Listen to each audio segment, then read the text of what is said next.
The air crackles with excitement as we come to the final regular season football game of 2025. The East Ascension Spartans control their destiny after a narrow win over Dutchtown last week. Tonight they battle the Walker Wildcats. The Wildcats have had a tough season, but they're looking to play spoiler. It's the Wildcats and the Spartans live on the REV Game of the Week. In 2025, REV eclipsed the $1 million milestone in scholarships. Applications for our 2026 scholarship are starting soon. Graduating seniors in all our service regions are encouraged to apply before the February 11th deadline, so make sure to give it your best shot. For more information on the application process, including a full list of criteria and guidelines, visit letsrev.com/scholarships. We are REV, 90 years of building connections. REV presents the Action Minute. Here's the Clinical Director of Action Therapy and Wellness, Haley Leindecker. Let's talk about preventing hamstring tears with football players. The single leg glute bridge will strengthen your hamstrings and glutes. Lie on your back with one foot on the ground and the other leg extended. Push through the grounded heel to lift your hips, keeping the leg extended in line with your body. Hold at the top, then lower slowly.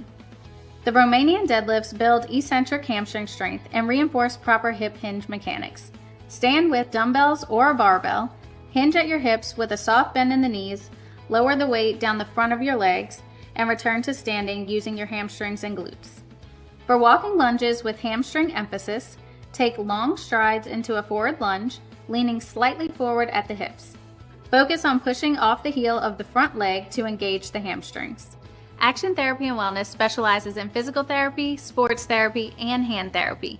Just remember, no referrals needed. Give us a call today.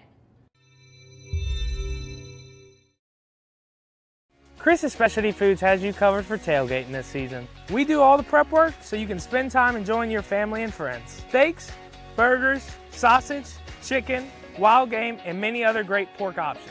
Our central location is now open on Wax Road behind the Walmart. And the new Highland location serves hot lunches and has a meeting space for your work team. New Orleans and Millerville are rocking as well. It's fast, affordable, and delicious. It's Chris's Specialty Foods. Everybody loves Chris's. Welcome to REV, delivering fiber-powered technology for both your home and your business. With phone service that connects you to what's important, internet that keeps your devices up and running, TV that delivers all the big moments, and security that protects how you live and work. All backed by local support teams right here in Louisiana. With 5-star service and reliability you can count on, we're ready to connect you to the people and places that matter most. REV. From jambalaya, pastalaya, and gumbo to daily lunch specials, Pot and Paddle Jambalaya Kitchen has Cajun dishes to satisfy your hunger. Pot and Paddle has 3 locations to serve you, including the one on Cabela's Parkway in Gonzales, Jefferson Highway near Bluebonnet in Baton Rouge, and Jubin Crossing in Denham Springs. You can dine in, carry out, or let them do the catering for an office get-together or tailgating at the big game. And don't forget about their delicious daily lunch specials. You can check out their specials and more on the web at potandpaddle.com. 90 years. It's not just a number.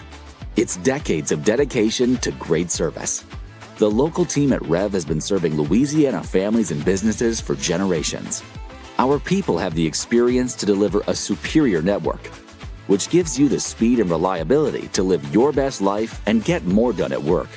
We're here for your home and your business. You can count on REV. 90 years of building connections.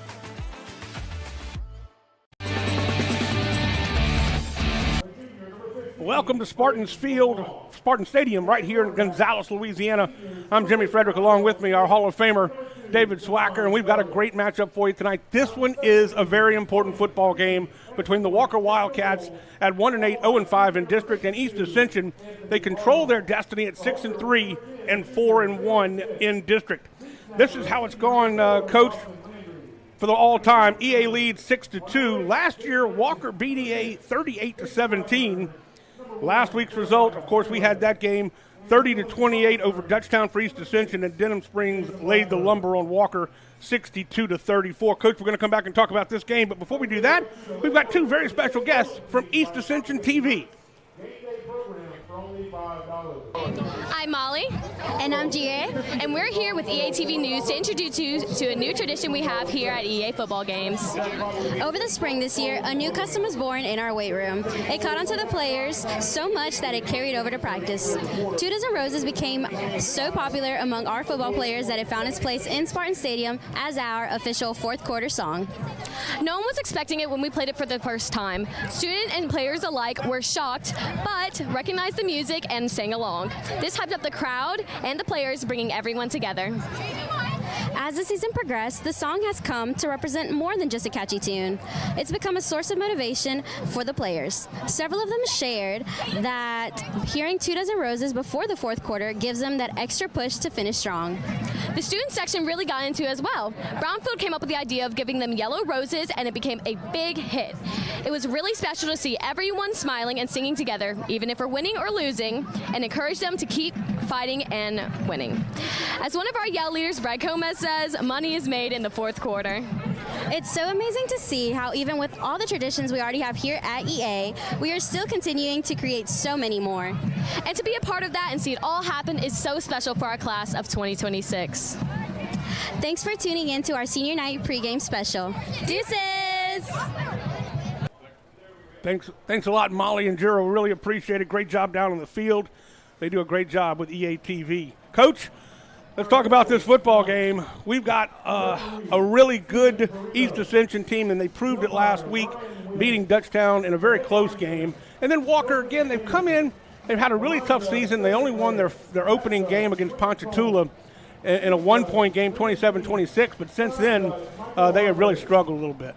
Yeah, you know, it's amazing. As a coach, you scratch your head on a lot of things in the coaching profession, and you have no earthly idea of what was going on. But I truly believe that East Ascension was starting their program last year, and maybe it wasn't going to be the greatest results, but our goal and our aims and our passions were going to stick right there, and I think it's carrying over into this year. There's no doubt. And let's talk about our coaches now that you mentioned them. For Walker, Chad Mahaffey is in his 7th year, 36-38 overall.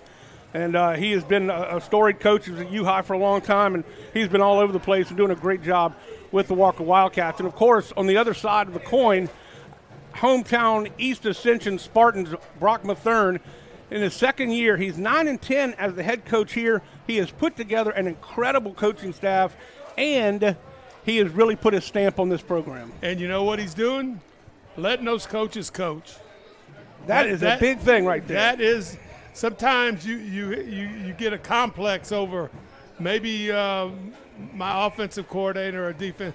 Oliver's the same way at Santa Ma.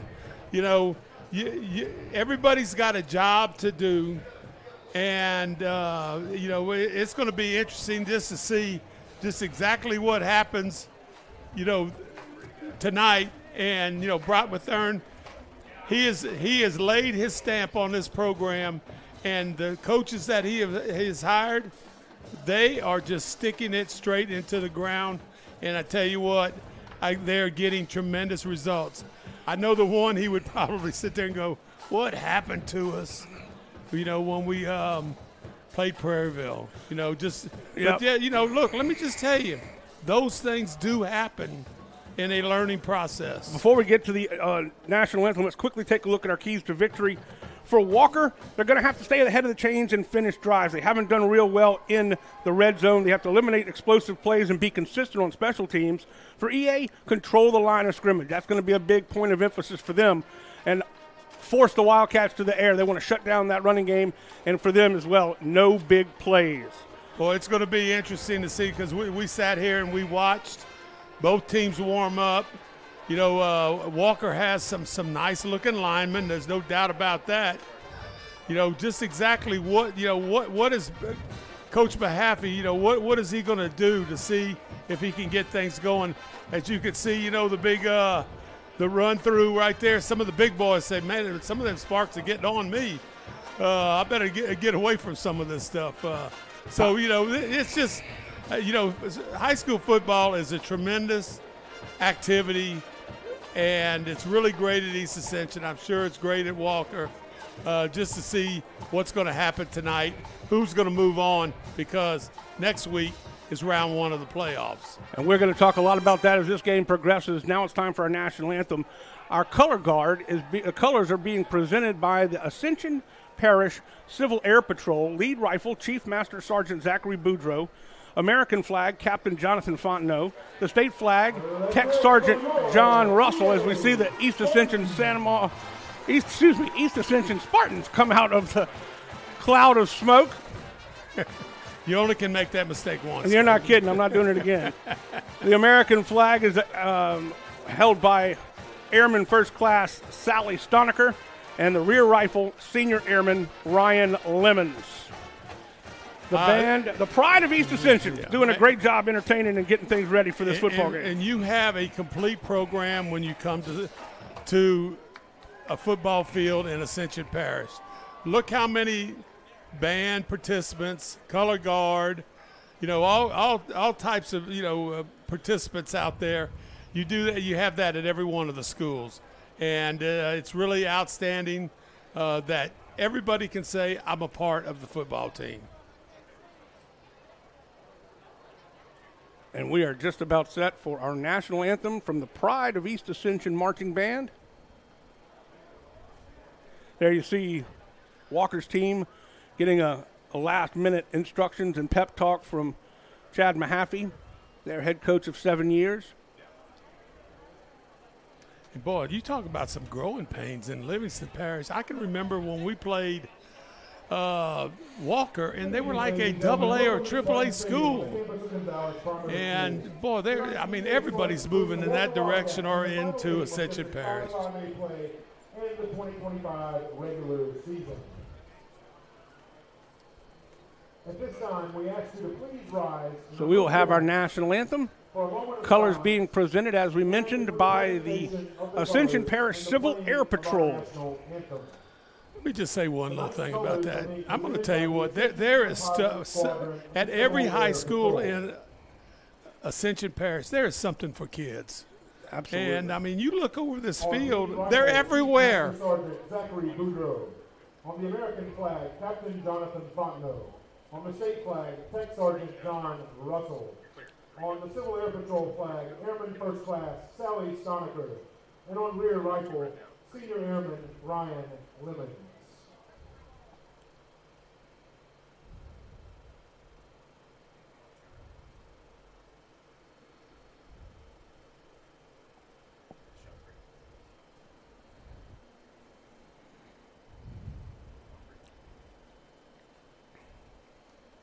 The national anthem will be played by the Pride of EA Spartan Band.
Tremendous job by the Pride of EA Marching Band, and we appreciate the hard work. And there we go. We got fireworks going off before the game. Coach, we need to talk about these records and what this means for the district. Tonight's game, we have, of course, East Ascension and Walker, a big one. But the biggest game, I think, is going to be at Denham Springs, as Sanoma is hosting Denham Springs, and that If East Ascension wins and Santima beats Denham Springs, East Ascension will have the sole crown for the 5-5A district. Yeah, and I'm going to tell you, I think it's going to be a war over there. Yeah. It is, you look at the scores and the talent level of quarterbacks in Ascension Parish is unbelievable. And I'm going to just tell you right now, I don't know if a good defense is going to stop either one of these teams. And so it's going to be interesting to see just exactly what happens. But every week we do these games. It's 53-50. Yeah. 60-56. Yep. So right there, the captains are coming out, and, these guys know exactly what they have to do, in the passing game or in the defensive back game. So, and there are your captains for Walker. Captains for Walker are Caden Lewis, number 1, number 11, Kermit Jackson, and number 4, Brennan Fleming. For the East Ascension Spartans, you've got Jeremiah Merriweather, number 6, Jason Blackburn. You've also got Javon Javius and Dawson Landry. Landry has been so electric on defense. He is the leading tackler for the Spartans. Actually, check that. Micah Levy is the leading tackler with 95, but Javon Javius and Dawson Landry have been very, very effective from their cornerback and safety spot. Well, that defense has gotten better and better each week right there. So it's going to be interesting to see just exactly what happens in maybe even the kicking game tonight. East Ascension will get the ball first. Let's take a look at the starters for East Ascension's offense, if we could, while we get set up for the kickoff. We'll do it like this. J.J. LaBeouf, he manages the game very well. Jason Blackburn, he has 573 yards rushing on only 91 carries. Merriweather was voted by the team to be number 1, and he is a wide receiver along with the speed demon Jaden Urson, Joseph Gotro, and a tight end Bryson Martinez, and he has been spectacular. Across the front, they're big. Jason Lacombe, Javon Matthews, Devin Ullman, Jace Johnson, and James Crisp. We'll get the defense for you in just a minute as we get ready to start this football game. Number 1, Jeremiah Merriweather. Coach, EA was very good at forcing turnovers and also capitalizing on them against Dutchtown last week. Big plays. It is unreal to watch football. And you say, well, let's go. It's going to be 18-15. No, that's going to be in the first quarter. Okay? Right. And, look, what does Walker have to lose? They might say, let's onside kick this thing right here. See what happens. Number 85, Aaron Stern, will do the honors of kicking it away for the Walker Wildcats.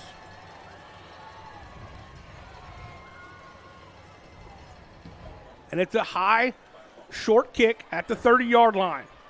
Taken by McCarty. That looked like a face mask. I do see the flags, and they will be nailed for it.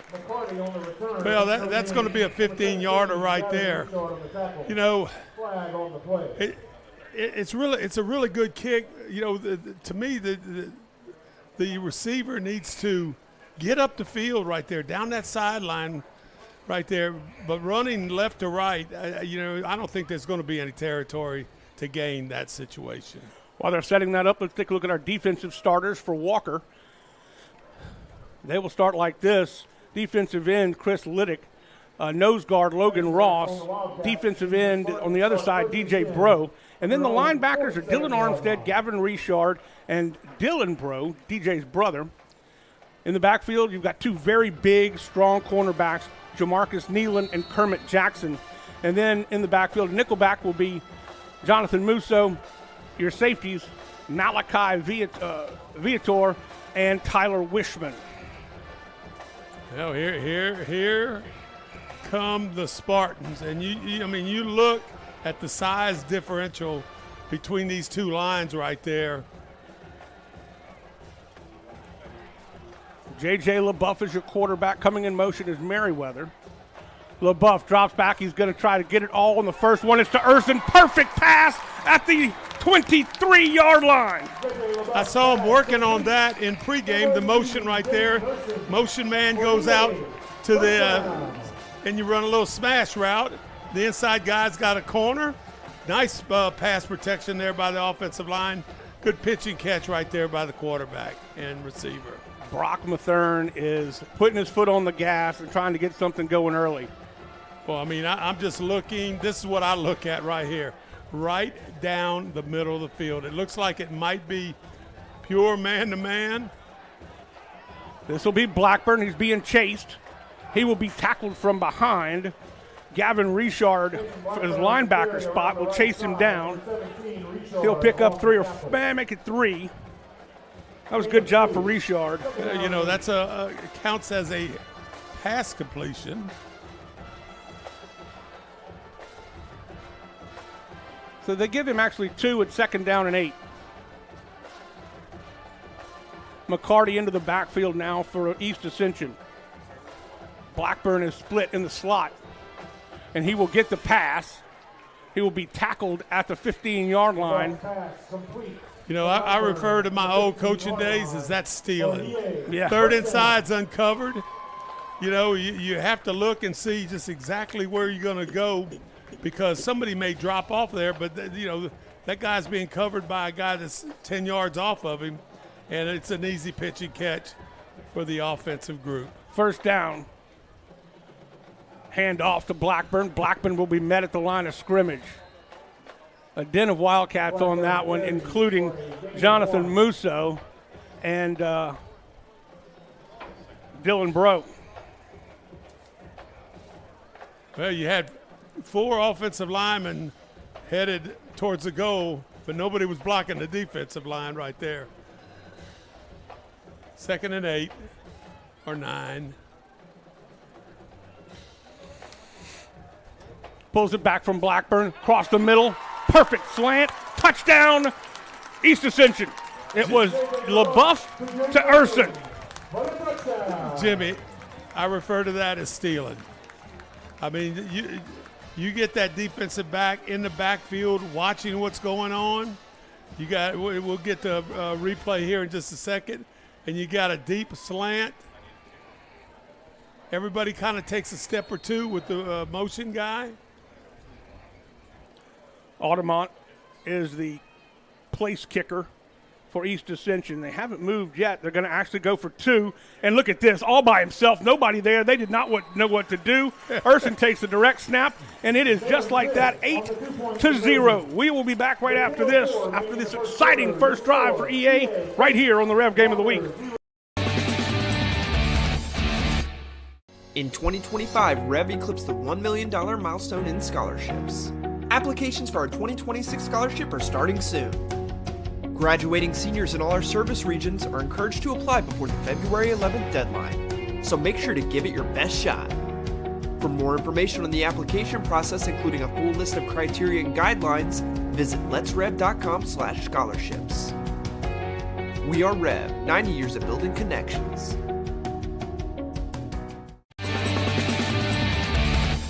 $52-yard drive on 5 plays. Watch the play. Fake. Everybody takes that step. Wide open right here with a slant and touchdown. I mean, it's just a matter of patience and giving your. Here's a 2-point conversion. I mean, I think even Urson wasn't quite sure how he should score on that one. Well, nobody moved for the Walker Wildcats. Yeah, that makes the special team coach really smile. Yeah, well, one of our keys was be consistent on special teams for Walker, and they have had struggles on that side of the football all year long.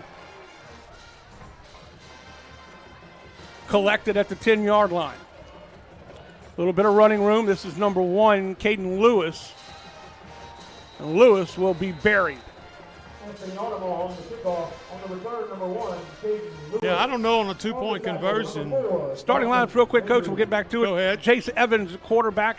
Jaden Wilson, your running back. Your receivers are Caden Lewis, Musso, Helm, and Brooks. Across the front, they're very experienced and very big. Charlie Ward, 6'6", 280. Caden Cushing is your left guard. Rowdy Armstrong is the only sophomore. Short, and Miguel D'Angelo at 6'6", 310. He's committed to McNeese.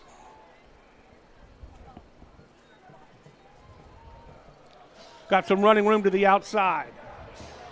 And he's really got some running room. He takes it down the sideline all the way to the end zone. Touchdown. On the end around. Boy, that was well designed.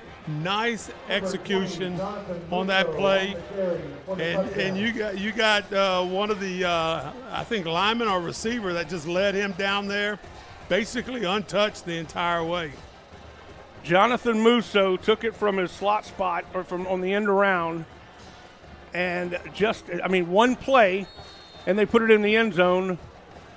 69-yard touchdown scamper for Musso. Well, that's what we've been talking about. Just the scoring in offenses are unreal. Aaron Stern kicks the extra point through, and it is 8-0, 8-7, 9:37 left to go here in the first quarter. Back after this on the Rev Game of the Week. Walker, 7. The athletic training staff of East Ascension High School would like to thank the following sponsors for their support of our Spartans Sports Medicine Program. Precision Pools and Outdoors, Parish Engineering, Black Bayou Lending, OxyChem, the RV Shop, Innovative Orthotics and Prosthetics of Louisiana. Well, that was a 10-second touchdown, and that's all the time it came off the clock. Look at this. Good blocking out front. Boy, excellent job there by the offensive line, really fighting off East Ascension's defensive front and then being led around to the end zone. Nice play by Walker. Stern will kick it away for Walker.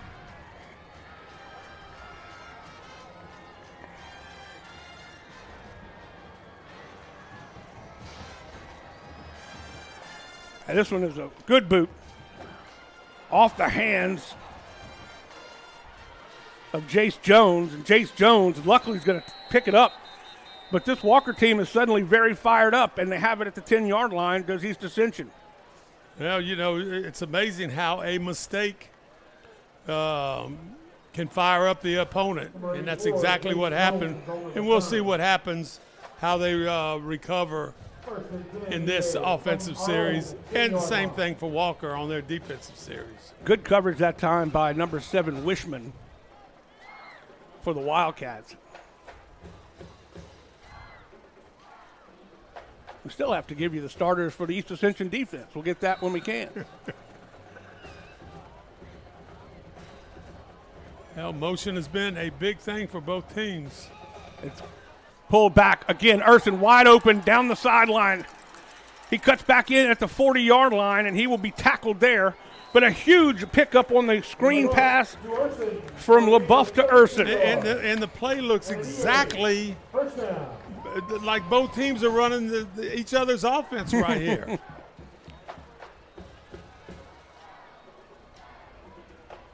Malachi Viator on the tackle.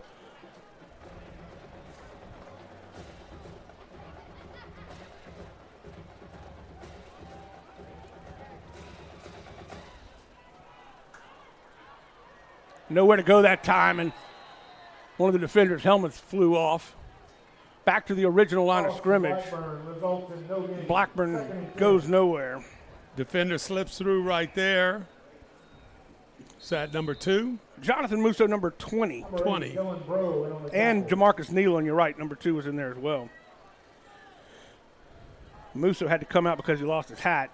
Brings up second down and 10.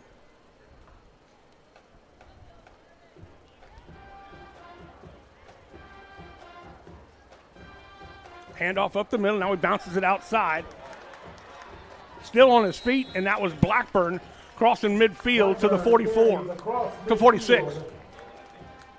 For an EA, first down. So they'll move the chains. They actually put him out of bounds at the 47. 47.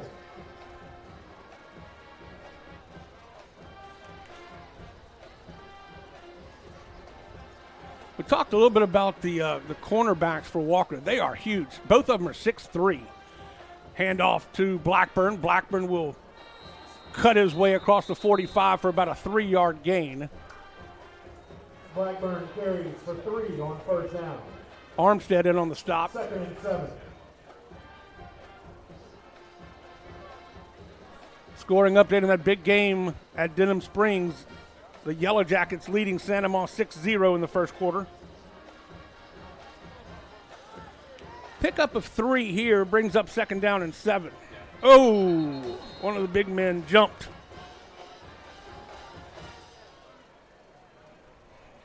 That was Vaughn Matthews. First penalty for East Ascension tonight. They'll back them up 5. They create a 2nd and long situation for the Spartans. You know, and look, let me tell you how much practice you got to have with all this motion and everything. 2nd down, 12 yards to go. But, boy, it is nice. I mean, you see it all the way up to the NFL. A lot of motion going on in football. Handoff to Merriweather, and Merriweather is decleated by Armstead. Merriweather carries for no gain. I mentioned it briefly, but, the team voted for Merriweather to wear that number 1 jersey, and it means a lot to the East Ascension team. Shows you the leadership that young man has. Trips to the top of your screen. Lone receiver at the 50-yard line at the bottom of your screen. Yeah, that's a big honor, like you said. First 3rd down to the ball game for East Ascension. 3rd and 11. Across the middle to Bryson Martinez. Martinez picks up about 16 on the catch, and he will be brought down by Jonathan Musso and Gavin Richard. 1st and 10 from the Walker, 33. Good job for Musso to hang on and just wrestle that big man to the ground. 6'7", 308. And athletic as you wouldn't believe. First down. McCarty running in the interior of that line is not easy to do. He's met by Gavin Richard and Logan Ross. Man, band just adds something to the atmosphere of a football game, doesn't it? Yeah, well, and then you have both teams, no huddle. Prairieville leading St. Thomas Aquinas 7-0. Just under 9 minutes to play in the first quarter. This is going to be Merriweather. Merriweather's got some room, turns the corner, slung out of bounds by Dylan Bro. And that is going to be enough for a first down. He needed 10. He got 11.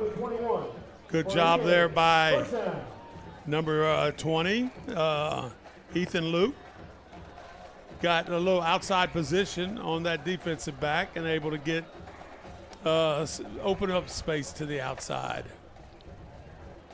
McCarty flanks to the left of J.J. LaFleur. Now they'll hand it back to Merriweather. Merriweather cuts outside. He's got some room again. He'll be slung down by Jamarcus Nealon, the 6'3" cornerback. 6 yards on that carry. So they went to the air early, did East Ascension, and now they're kind of just grinding it out on the ground and doing a great job of moving the football.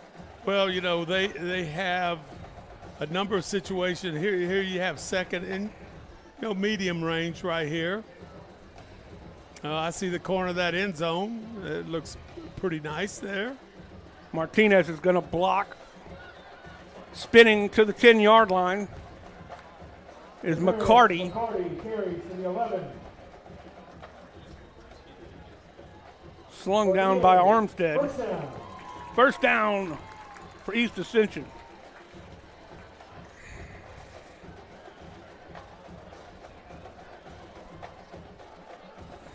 So that'll be 1st and 10 from the 11. They can get a first down at the 1. 11th play of this drive.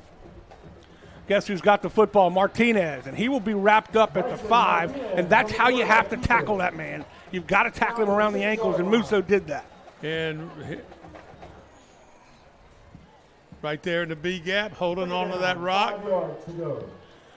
I tell you, Musso did a good job to pick through some of the offensive blockers and still make that tackle at the 5. We actually put it at the 6, so it got 5 yards on it. Have no earthly idea, but a lot of people have either caught a pass or a lot of people are involved in the run game.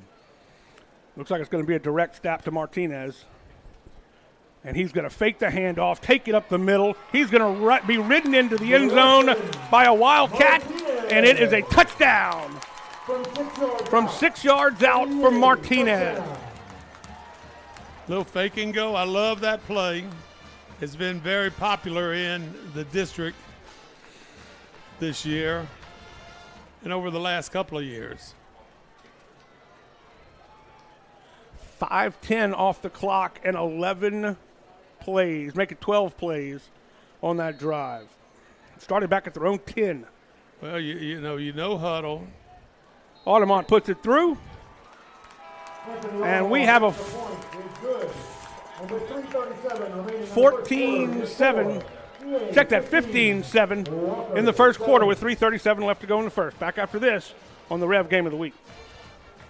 The athletic training staff of East Ascension High School would like to thank the following sponsors for their support of our Spartans Sports Medicine Program. State Farm Insurance Agent Adam McCarty. Rossdown and Buick, GMC Gonzalez. Athletic Center, Our Lady of the Lake Health.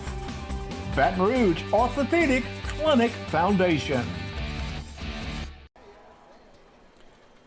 Watch that touchdown run. The old fake and go, like you call it, Coach. And look at that. One of the big linebackers just jumped on his back, and Martinez rides him in. Cameron Stone, your linebackers, your starting lineup for East Ascension. Johnson, also linebacker. Martinez, Short, and Miles up front. You've got Chapman, Javius, Smith, Landry, Levy, and LeBlanc to round out your defensive starters that we didn't get a chance to because the only play that Walker has had was a 69-yard touchdown run. Altamont kicks this one away. Collected by Nealon, and Nealon reverses field. Goes all the way across the field, and he's tripped up. Thought he was going to break it, but he was tripped up. I believe that's Urson, and it is Urson on the stop. Check that. It was Zaylen Smith. So Walker will have their second play from scrimmage on offense from their own 26-yard line. And, Coach Mahaffey's got to say, they just did that to us, we could do that to them. One of the things defensively that East Ascension's DC wants to do, Dennis Skeens, is get them to the passing game, shut down the run. They have not been able to do it yet. This is the second run, and they just barrel through the line, and that is number 90. That was Jaden Wilson on the carry. A little counter. 7-yard gain, 2nd and 3. Everybody's, you got your job on that. The quarterback's got to do a good job of rotating and faking.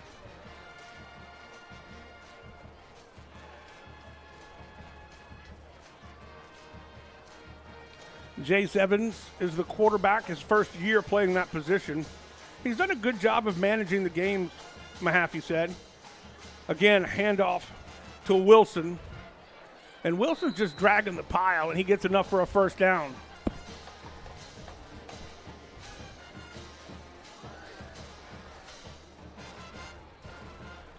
Wilson carries for a gain of 4:45 left to go in the Denham Springs Santamar game, and Denham Springs still leading 6-0 in that one.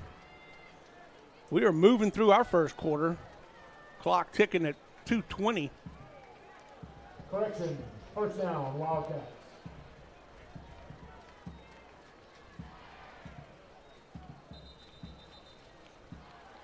Flag's going to fly on that one. The whistle blows the play dead, and it will be procedure called against Walker. Their second penalty of the ball game.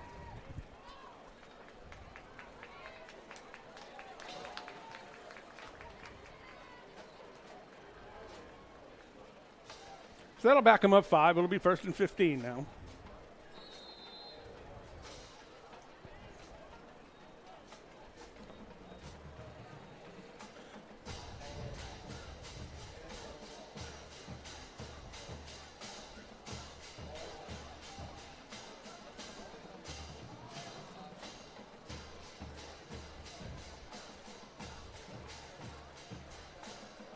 It'll be a big run for Wilson. Wilson breaks through the line. He turns on second, third, fourth gear. Finally slung out of bounds at about the 17-yard line. What a big run for Jaden Wilson.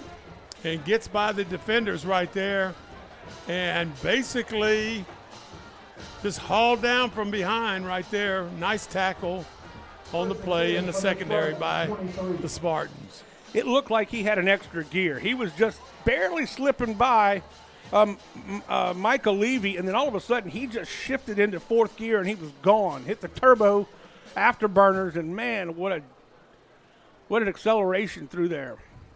Finally slung down by Javon Javius. 1st and 10 from the 18.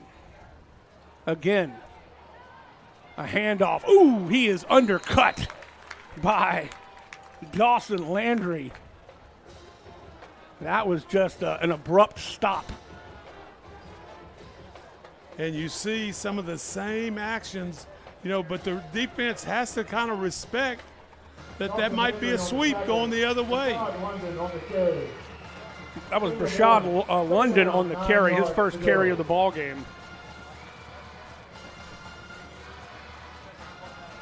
Brings up 2nd and 9. Wildcats are playing really well on offense so far. Really good, I should say. Not well, but good.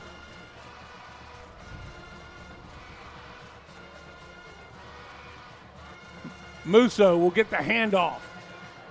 He finds a crease. He's at the 10.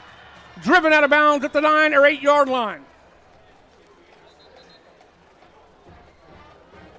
Just that, a lot of misdirection. You talked about it already, Swack. I mean, they are really moving the football. I think that's Carson Landry that's injured. And there's a flag down. I saw it very late in that last replay. Holding against Walker, and that negates a big run for the Wildcats.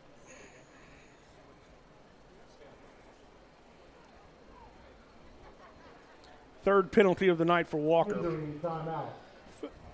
Fun offense to watch, both teams. It's amazing how many big plays both teams have made so far this year. This week, Live Oak over Dutchtown. That must have been one incredible football game. Like you said, no defense, 56-53. That was last night. Santa Maud, Denham Springs, we've been giving you the updates on that one. Denham Springs leading late in the first quarter, 6-0. And then Prairieville is at St. Thomas Aquinas. And that's in Hammond? Yep. And Prairieville is leading that one currently. At least that's our last update.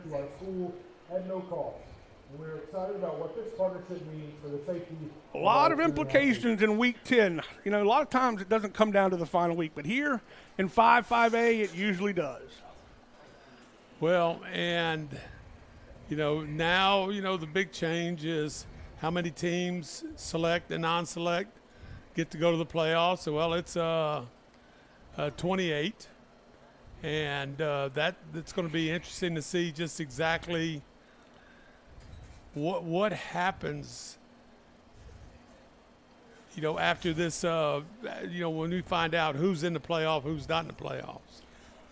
Last week, just going through a few things, we had the game against East Ascension and Dutchtown. They won by 2. Denham Springs put it on Walker, 62-34. Santa Maud over Prairieville.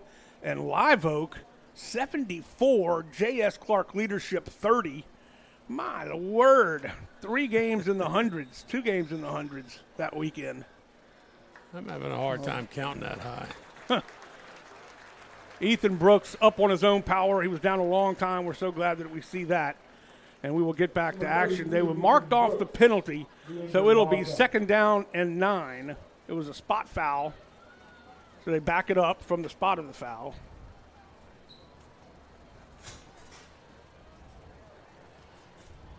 So they would have had the ball at the 8-yard line. Now they're back to the 18-yard line. So it's actually 2nd and 5. See what Coach Chad Mahaffey's going to draw up. I'd run the same thing.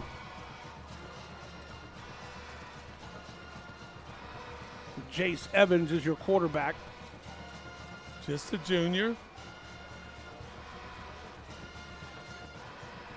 Seen a heavy dose of Musso and also Wilson. This is Wilson. He breaks a tackle. Another flag will fly. He's into the end zone, but I'm not sure it's going to count. These are the things that Mahaffey talked about, shooting themselves in the foot after big plays, holding on the offense, 2nd time in a row. My word. And if we get to watch this play, watch the rotation of the quarterback, basically 360 degrees. Watch when he rotates around, all the way around. And basically, he's pretty much untouched going into the end zone. I didn't see exactly where the hold was, but obviously it was. And that is going to do it for the first quarter. Hang on, let's see if they're going to place the ball and then call the quarter.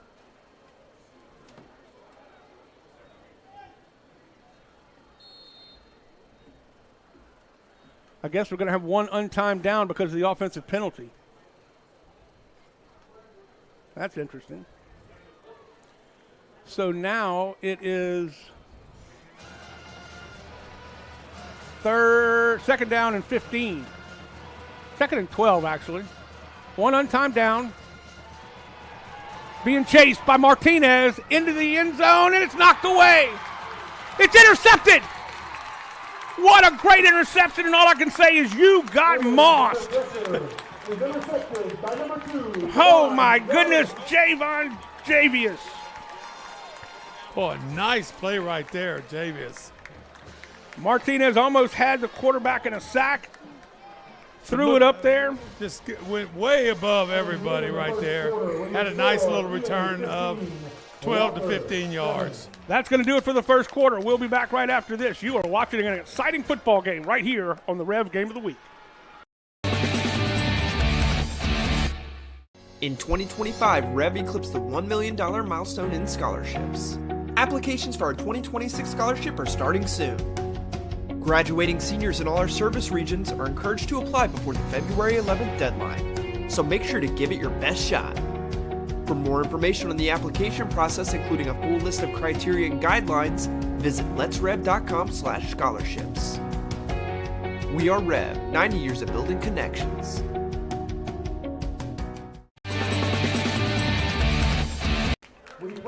What a great first quarter of play. Both teams playing exceptionally hard. Watch this.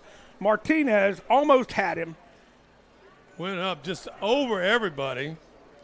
Evans chunked the ball up, had a receiver in the vicinity, and my goodness, Javius goes up high and makes the catch. Really quickly on East Ascension, Denham Springs, 4:07 left in the first. Denham Springs leading 13-0 over Sanamaw. Also, at the end of the first, Prairieville is leading St. Thomas Aquinas 14-0. So East Ascension back on offense from their own 16. Halfback pass, nope. He wanted to go downfield with it. It was a flip back lateral to Jacob Gotro. He looked like he was going to toss it. And Merriweather was downfield blocking, and he just could not get the defensive back to commit or on the halfback pass.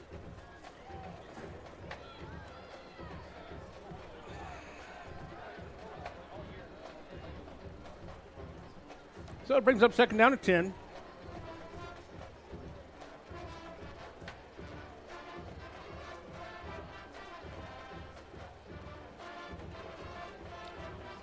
LeBeuf will pull it back.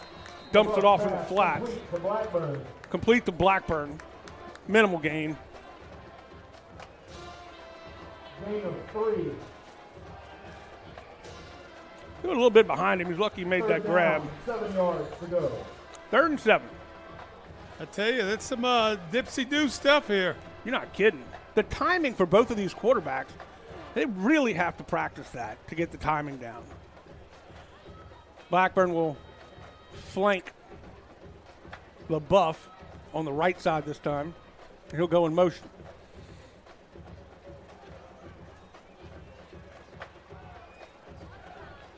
Zipping a hard one to Blackburn. Blackburn sheds a tackle like a dirty shirt, and he will pick up enough for a first down. LaBeouf's pass complete to Blackburn for an EA. First down. Pretty good coverage, though. If he hadn't slipped down, that's Gavin Richard. Now we got a first down. Gives him a little more breathing room at the 30.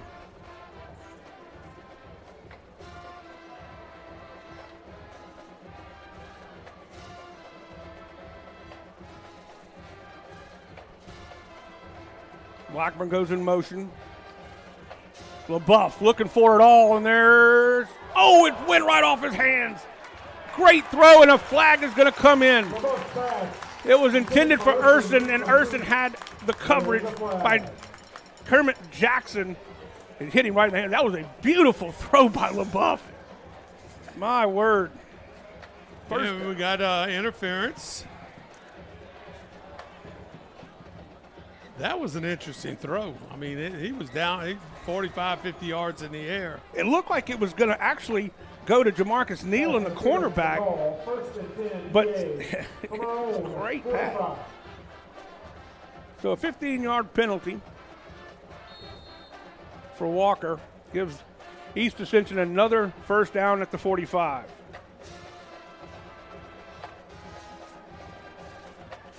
The offensive line has done a good job in the trenches of giving him time to throw the football.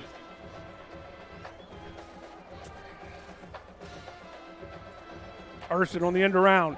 He's got a lead blocker in front of him, and McCarty. Urson will punish a defender. He'll go out of bounds. They're jaw-jacking a little bit.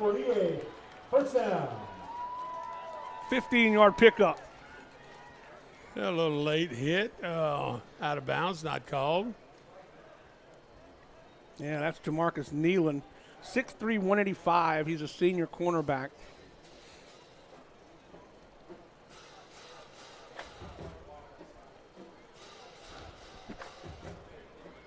Got the ball to the 40-yard line of Walker. Handoff. McCarty up the gut. He will be spun down after a 4-yard gain. McCarty on the carry, gain of 3 yards. Second down, 7 to go.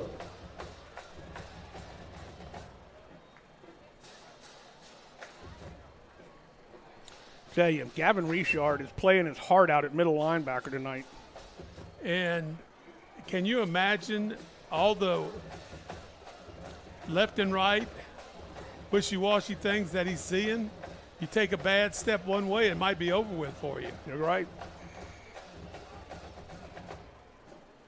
McCarty again right up the gut. He will gash the defense for about 13 yards to the 25. Watch the value of 88 here.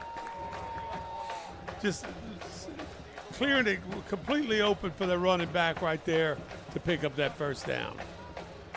Clock is rolling. 9:15 left to go in the first. Excuse me, the second. Check with me. They're giving the signals in. And LaBeouf, who has done a good job in this game of mixing the pass and the run. And it looks like Martinez is not quite sure. There he goes. Handoff to McCarty again, and he will be met and folded up by Wishman. For 5 yards. Second and 5. McCarty is definitely their workhorse guy between the tackles. Boy, he was met hard by Wishman. Second and 5. Great shot of LaBeouf, the quarterback, a senior. McCarty following his blockers again. He's going to be shy of a first down, picking up 3. We'll bring up 3rd and 2. 17-yard line. 3rd and 1.5, really. Did they go back to him? I think they handed off to Martinez myself.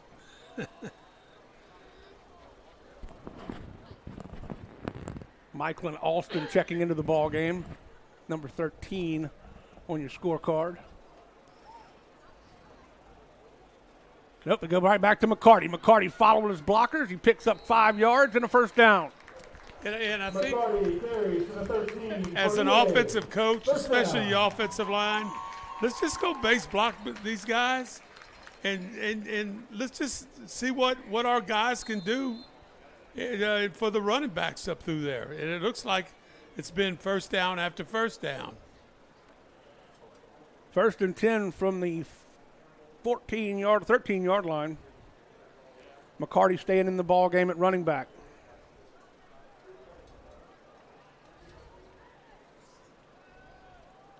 Merriweather comes in motion. He will get the handoff right up the middle. The offensive line does a good job of opening a hole. He'll cross the 10 to the 9. Actually, they'll give it to him right at the 10. And boy, look at the opening from our angle right here. When you see that, it's just wide open, and you just kind of wonder how we didn't score in that situation. Look right here. Boom. Big old gaping hole. Ron Matthews does a good job picking up, switching over, moving from his right to left, picking up the block. McCarty moves over to the right side of LaBeouf, and he will get the handoff up the middle, still on his feet to the 5. Brought down by Wishman again. 15th play of this drive, Coach. 6-yard line. 3rd down, 3 yards to go. Gotro checking back into the ball game.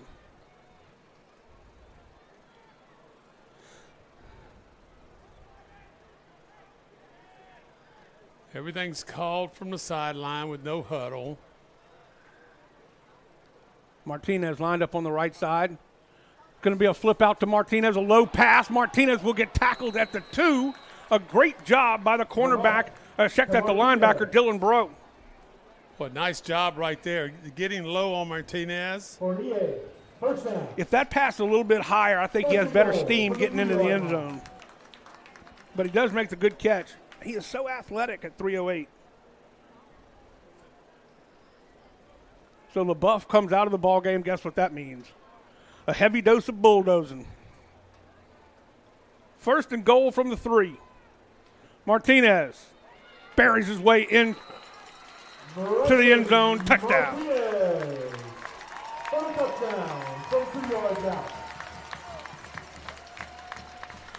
That's his 2nd rushing touchdown.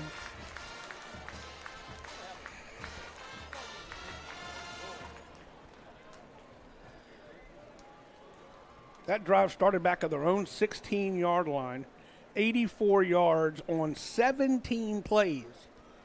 Helped out by a couple of big penalties. Well, one big penalty. I would be interested to hear how they call some of these plays. You know, when you have like spinning around. The extra point is good. The extra point is good. It sure is unreal. And this is a great football game by East Ascension so far. 22-7, 5:28 left to go here in the first half. We'll be back right after this on the Rev Game of the Week. The athletic training staff of East Ascension High School would like to thank the following sponsors for their support of our Spartans Sports Medicine Program. Precision Pools and Outdoors, Parish Engineering, Black Bayou Lending, OxyChem, the RV Shop, Innovative Orthotics and Prosthetics of Louisiana. An 84-yard drive, 17 plays, capped off by a 3-yard run for Martinez. It took 6 minutes and 32 seconds off the clock. That was a good, solid offensive drive for East Ascension. And most of it was just on basic offensive plays. Hand the ball, I'm running right here. And at the end, Martinez, you're sitting there going, by the way, I'm carrying the ball this time for 2-yard gain and a touchdown. Quick scoring updates. Prairieville's putting it on St. Thomas Aquinas. 8:20 left in the first half, 21-0. Same score at Denham Springs and Sanamaw. They have not, it's still Denham Springs 13, Sanamaw 0. 7:24 left to go in their first half.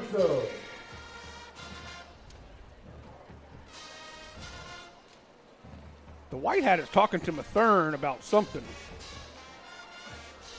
I don't know if we need to get back coach or what, but they're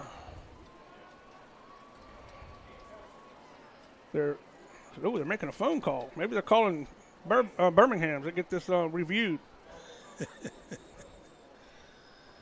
Looks like it's gotten figured out. Maybe.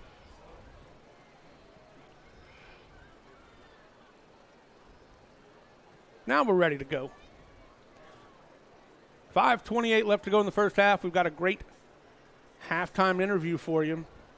East Ascension's Teacher of the Year will join us.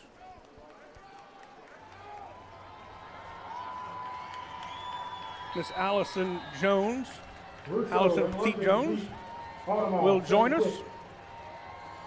And we'll get to talk some football. No band at halftime tonight, but we will keep you entertained, I promise. Well, we have a bunch of family nights. Audemars. We already covered. Boots it. Collected by DeMarcus Nealon.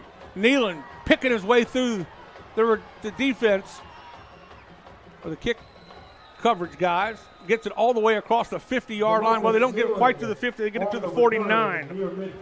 Good run, good return on the short kickoff.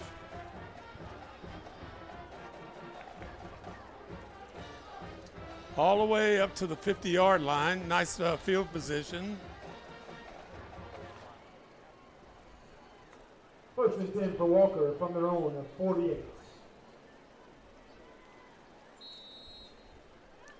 District crown on the line here tonight for East Ascension and Denham Springs. If they both win, they will be co-district champs. East Ascension did beat Denham Springs, but they will be co-district champs at 5-1. Nowhere to go that time for Wilson, and he is slung down violently. Big stop in the backfield. Number 30, Devon Johnson on the stop of Wilson. Well, basically, you refer to that as just a handoff to the dive back, and, you could either have the quarterback keeping that or possibly pitching the ball.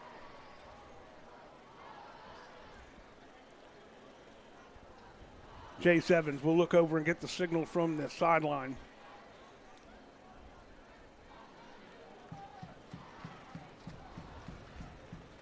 Look at all the spinning. It's like dancing out there. Handing off to Wilson, and all of a sudden this defense has come to play, but he's still on his feet. And he will get nowhere. The initial contact made by Javon Johnson. Completely reversed out by the quarterback. And you would think half the people would get lost right there. East Ascension defense does a good job of maintaining a visual where that running back is. Got to stay home on defense with a team like this. Wonder if they're going to move, though. A nice-looking view of the offensive line there for Walker. There's some big guys up front for Walker. They average 272 across the front. Look at that. Another big spin. Got some blockers in front.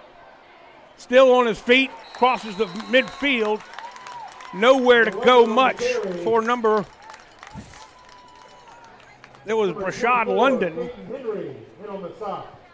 on the carry. Henry on the stop. Now you got a fourth down situation. And fourth down, 6 yards to go from the EA. I would say 48. there's not but one thing to do right here. Go for it. Fourth down. Well, that's what they're going to do. 4th and 6. Coach Mahaffey, I love this. You're not going in the playoffs. You had a pretty tough year. Let's see what my kids can get done right here. First pass of the game for Evans, wide open. He's got some room, but not much. Caden Lewis makes the catch. A big gain of about 15 yards. Oh, a very good job on the route right here. Breaks down. Number 1 breaks down right there. Nyland. Take that back. Lewis does a good job right there, breaking down and catching the ball and getting the first down.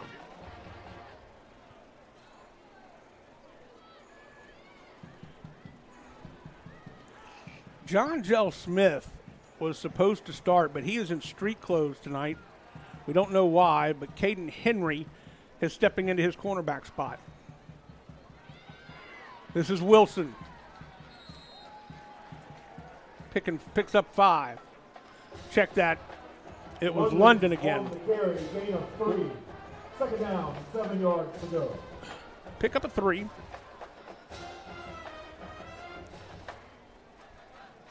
Both sides getting those signals from the sideline. Under 2 minutes to play here in the first half. Musso will go in motion. He'll stop. They'll reset.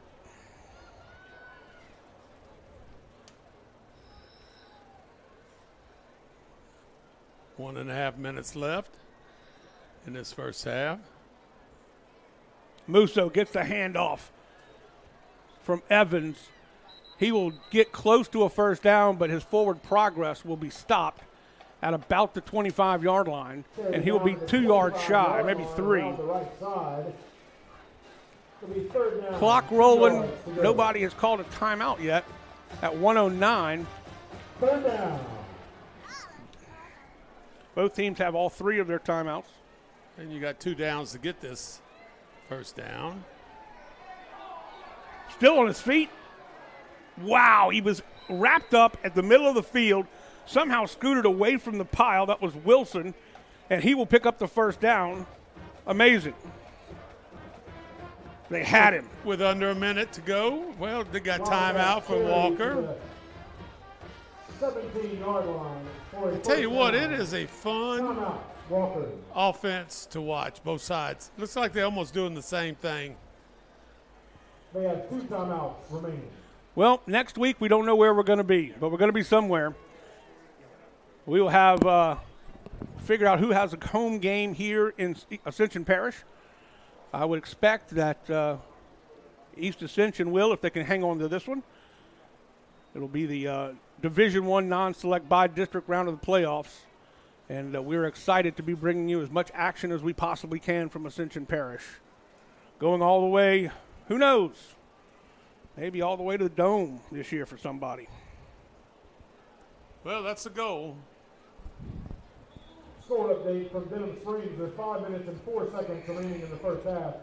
Denham Springs 19, Santa Maria 7. I just heard, I don't know if you heard PA announcer Eric mentioning, but Denham Springs has taken a 19-0 lead over Santa Maria with 5:59 to go in the first half.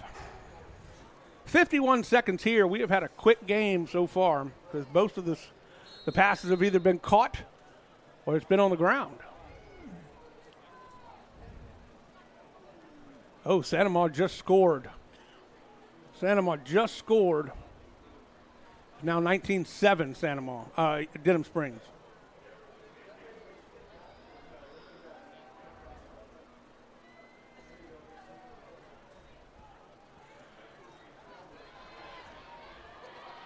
Big run by Gavin Richard. First time for him to carry the football. Number 17, Gavin Richard on the carry. Gain of 5. Second down, Picks up 5. 5 yards to go. Brings up 2nd and 5. Under 30 seconds to play here in the half. I would expect they will call a timeout after this if they don't get in the end zone. And Musso will not get in the end zone. Nice tackle by the Martinez looked like he introduced himself. Third down and 4 from the 11. To the running back. 17 seconds left. The ball resting at the 11-yard line. 3rd down and 4. They have 1 timeout left. And I tell you, their kicker is very good. Aaron Stern. Stern can put it through. We saw him in pregame kicking it from about 40 yards with no trouble at all. Houston Mortgage, Go Signs and Graphics, Walk-Ons, Ross Downey, GMC Hewitt, Bayou, Black Bayou. One timeout left. Precision Pools and Outdoors, Adam McCarty, State Farm, Innovative for Walker. Prosthetics. So they've only thrown one pass, and it was complete to Caden Lewis for that big first down. The question is, do you try to throw it here? Maybe have a couple of opportunities. If it's incomplete, they've actually thrown two passes, excuse me. One was intercepted and one was complete. Brings up 3rd and a long 4. 17 seconds left to go in the half. It'll be Evans running it himself. First time he's run the football. He will come up a little shy. And Walker will call their final timeout of the half. It took about 6 seconds. Final timeout, 11 seconds remaining in the first half. Let's take a look at the non-select power rankings, Coach. And these could change a little bit after tonight, depending on how things go. Denham Springs is number 11. Of course, the cutoff is 28. East Ascension is 12. Santa Ma is 17. Prairieville is 14. They're leading St. Thomas Aquinas. Dutchtown is right on the bubble. Prairieville's 24. 24, I'm sorry. And Dutchtown's right on the bubble. Big loss to Live Oak. That could hurt them. I'm not sure if they're going to remain in that spot. So your top 28 teams make the playoffs. And basically, it's going to come down to you. You're trying to get as many home games as you possibly can. Top 14 seeds have home games, and it's a handoff to Musso. Musso's got the corner and the edge, and he's in for a touchdown. Musso will take it from 11 yards out. Oh, what a play right there, because I kept waiting on him to pull the ball and get ready to throw a pass, but it never did develop.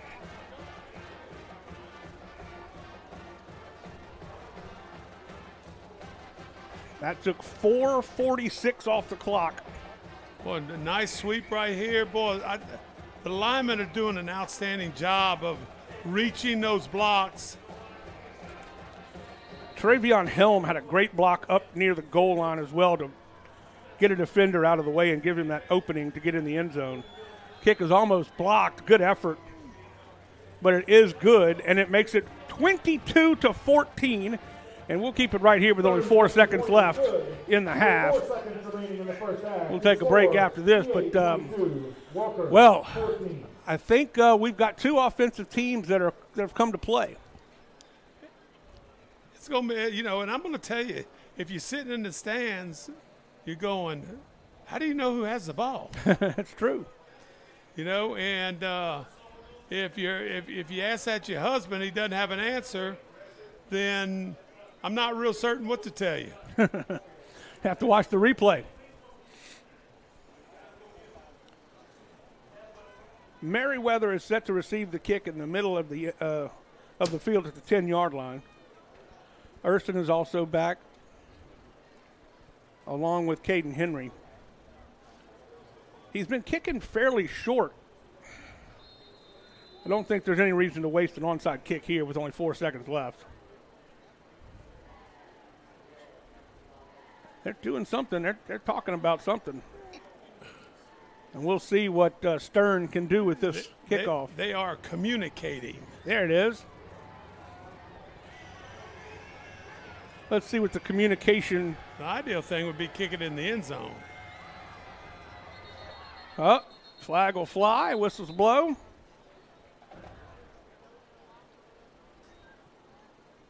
Delay of game. Maybe procedure penalty, offsides, whatever you want to call it. That was a different signal that we haven't seen very much of from the White Hat. They'll put 4 seconds back on the clock, and we'll try again. So basically just a line drive squibber trying to make sure they don't get too much of a return here. The half should run out on the kick. We should not have another offensive play, but you never know the way things go. Stern from 5 yards deeper. This one will put into the air. It will be taken by Henry at the 12-yard line. Henry's got a shot up the middle, and he will go down at the 35-yard line, and that will do it for the first half of play, and it's been exciting. We've seen a little bit of everything here. It is 22-14, East Ascension leading Walker. Back right after this, and our halftime guest right here on the Rev Game of the Week. Rev presents the Action Minute. Here's the Clinical Director of Action Therapy and Wellness, Haley Leindecker. Let's look at effective warm-up techniques to prevent football injuries. Leg swings improve hip mobility and activates the hamstrings and the adductors. Stand tall, swing one leg forward and backwards, then switch side to side across your body. Use a wall for balance. Walking lunges with a twist activates the glutes, hamstrings, and the core, as well as improves hip and thoracic mobility. Lunge forward and rotate your torso over the front leg. Alternating high knees to butt kicks warms up the hip flexors, quads, and hamstrings dynamically. Start by jogging with fast high knees, then switch to butt kicks to activate the hamstrings. Lateral shuffle with hip openers helps to prepare the groin, glutes, and hips for quick cuts and lateral movement. Begin by shuffling laterally for 5 yards, then pause to open the hip, bringing your knee up and rotating out, and then shuffle back. Action Therapy and Wellness specializes in physical therapy, sports therapy, and hand therapy. Just remember, no referrals needed. Give us a call today. There is our Teacher of the Year. We're going to be talking to her in just a little bit. But let's talk about this first half. Coach, it has been everything we kind of expected it to be. Walker is a good football team. They're better than their record indicates. They've been in just about every game they've played. They just haven't been able to finish it out. They've played well so far. I have seen Coach Mahaffey with this offense for a number of years, and he's been very, very successful, with it. The big thing is, can your kids create a situation to where they don't lose discipline right there?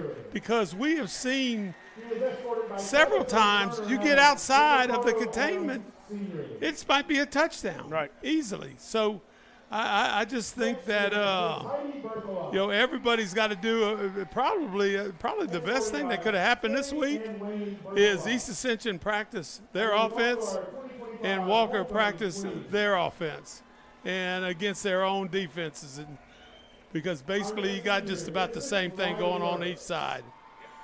Coach, we're going to take another quick break. When we come back, we'll have our Teacher of the Year interview. Don't go anywhere, folks. It is 22-14. East Ascension leading by a touchdown. Back after this on the Rev Game of the Week. In 2025, REV eclipsed the $1 million milestone in scholarships. Applications for our 2026 scholarship are starting soon. Graduating seniors in all our service regions are encouraged to apply before the February 11th deadline, so make sure to give it your best shot. For more information on the application process, including a full list of criteria and guidelines, visit letsrev.com/scholarships. We are Rev, 90 years of building connections.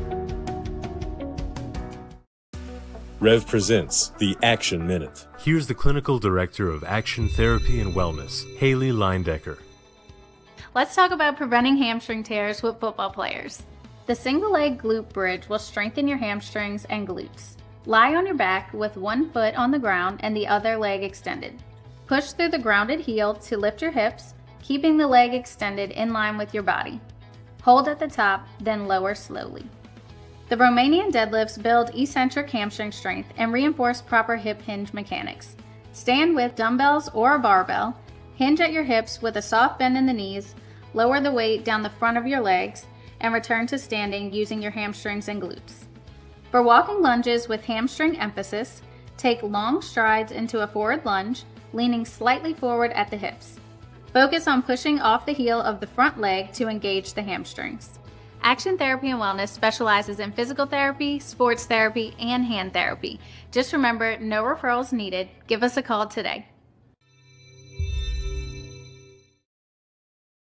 Chris's Specialty Foods has you covered for tailgating this season. We do all the prep work so you can spend time enjoying your family and friends. Steaks, burgers, sausage, chicken, wild game, and many other great pork options.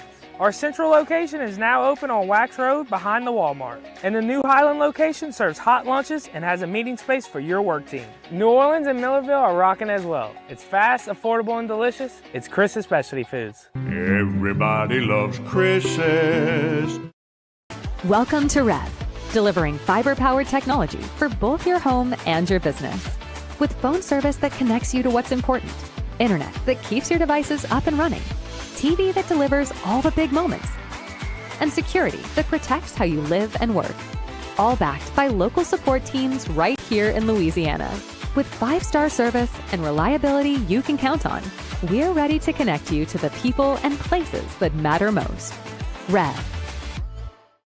From jambalaya, pastalaya, and gumbo to daily lunch specials, Pot and Paddle Jambalaya Kitchen has Cajun dishes to satisfy your hunger. Pot and Paddle has 3 locations to serve you, including the one on Cabela's Parkway in Gonzales, Jefferson Highway near Bluebonnet in Baton Rouge, and Jubin Crossing in Denham Springs.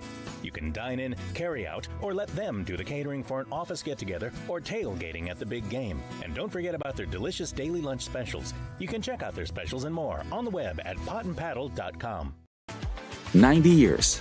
It's not just a number. It's decades of dedication to great service. The local team at REV has been serving Louisiana families and businesses for generations. Our people have the experience to deliver a superior network, which gives you the speed and reliability to live your best life and get more done at work. We're here for your home and your business. You can count on REV. 90 years of building connections.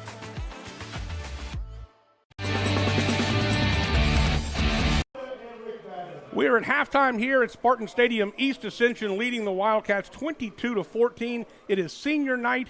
And before we get to our very special halftime guest, I've got to tell you, Santa Ma has stormed back. It is now 19-14, under a minute to play in the first half. So being down 19-0 a little while ago, Santa Ma started to play a little bit of football.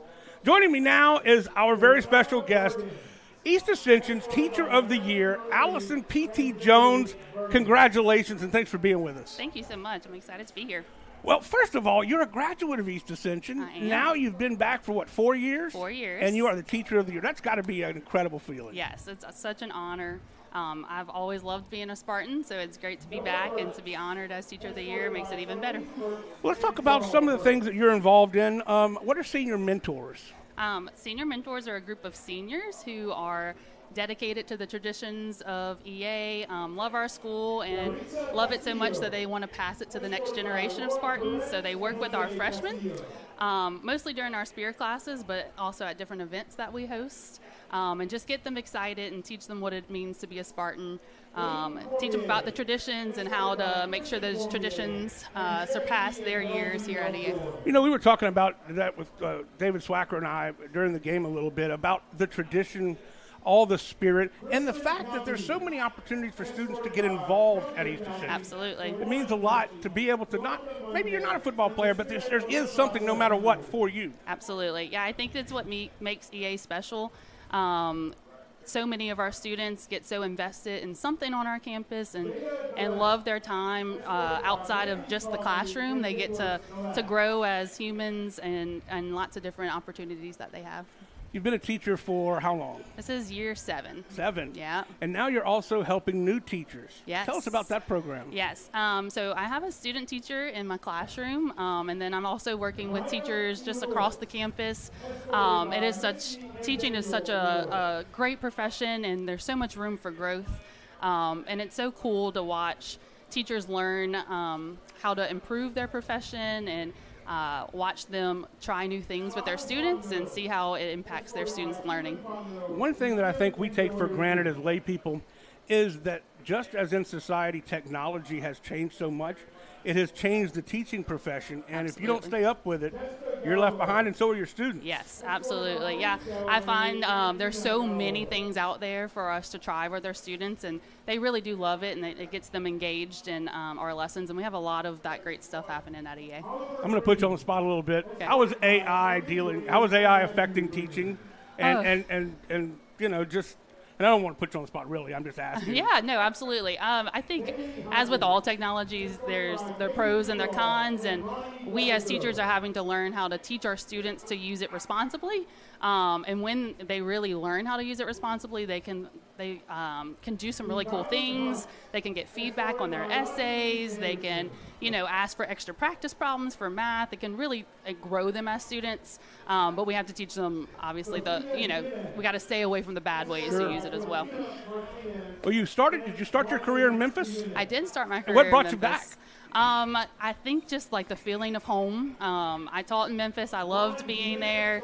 I met my now husband, who's actually from here, and so we were ready to settle down, and I couldn't imagine settling down anywhere other than EA. So. Well, I know that East Ascension is so very happy and proud to have you. What's next? What does it mean now that you're the Teacher of the Year? Is there a state competition? There is, yes. We have a portfolio to complete. Okay. I get to video some of the really awesome things that are happening in my classroom with Very my cool. students. And talk about all the things that we're doing. I didn't even ask what you teach. I teach Algebra 1. Algebra 1. Yes. I get to work with the freshmen in the Freshman Academy, and it is truly so much fun to get to watch them come into high school, learn how to make that transition, and then grow into these amazing seniors that we have on our field right now. Absolutely.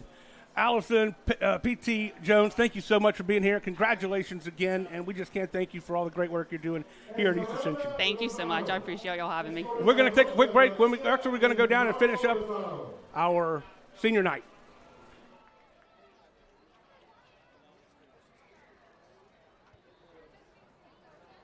Jace O'Neal, escorted by Lincoln and Jared O'Neal and family.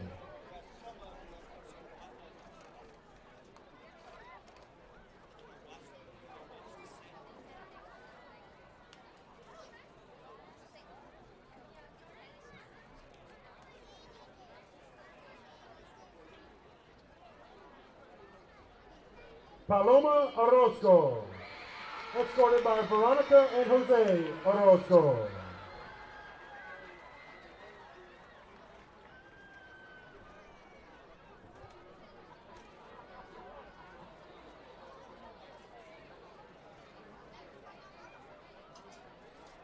Matthew Sanchez, escorted by Susana Olivas and Juan Sanchez.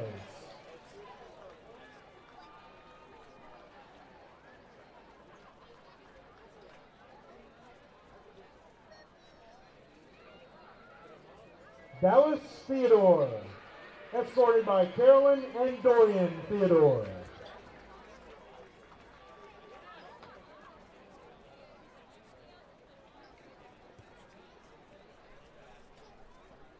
Haley Torres, escorted by Alicia Chalette and Russell Torres.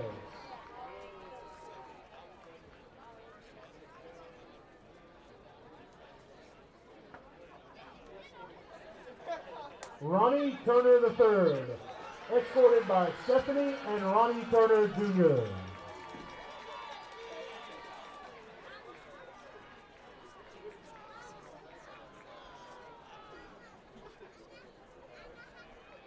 Cameron Washington, escorted by Leticia and Ryan Washington.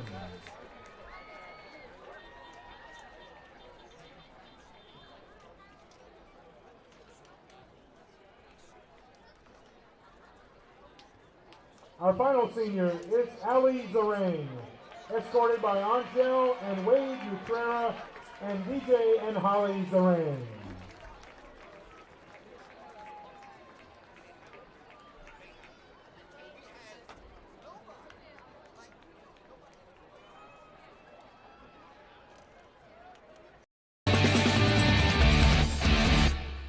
In 2025, REV eclipsed the $1 million milestone in scholarships.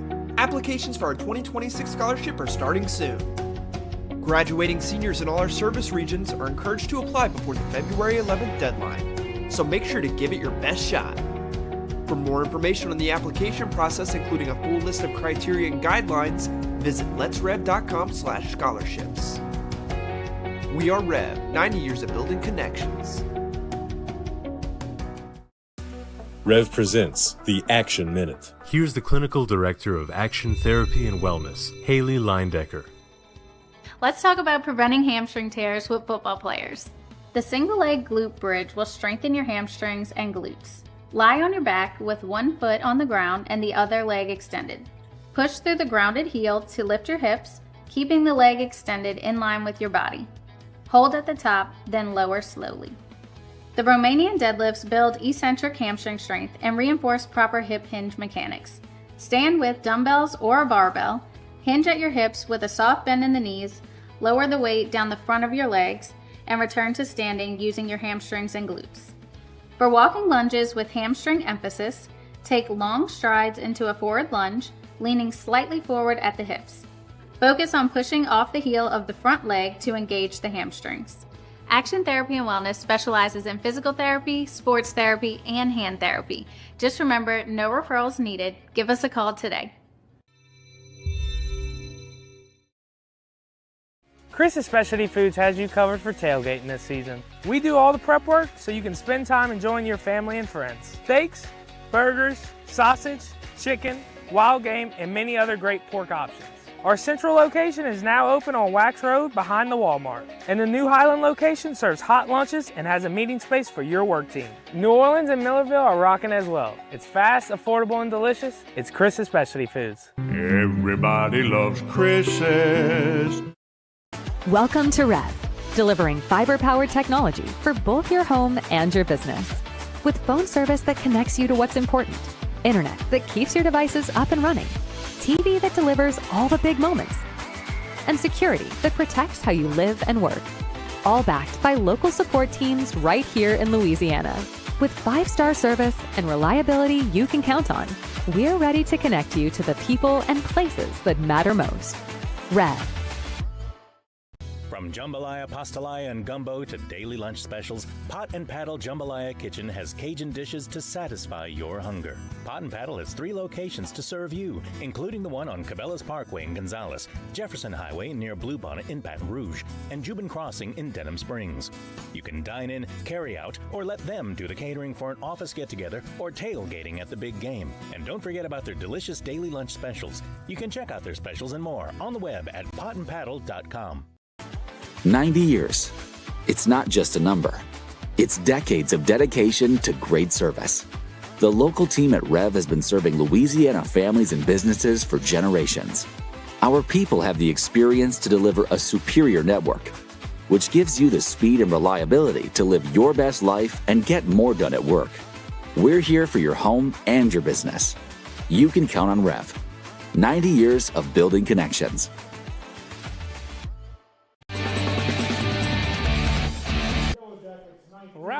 Wrapping up halftime. Sorry, we're wrapping up halftime here. 2:40 left to go at the halftime period.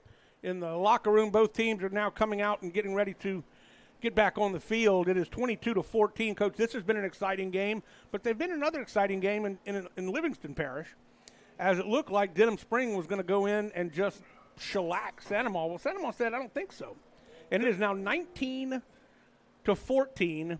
The half ended with Sandoval on the 1-yard line, and the horn blew.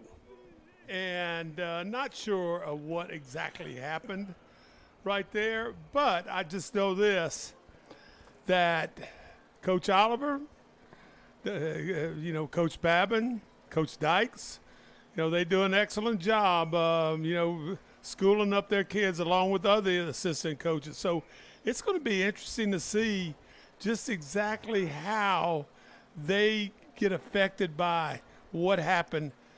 Is Denham going to say, man, we stopped them. Is Santa Maria going to say, look, they stopped us, but we drove it, 80 yards, whatever. So, stuff like that. We kind of blew through the keys of the game when we started in pregame. Let's take a look at them again.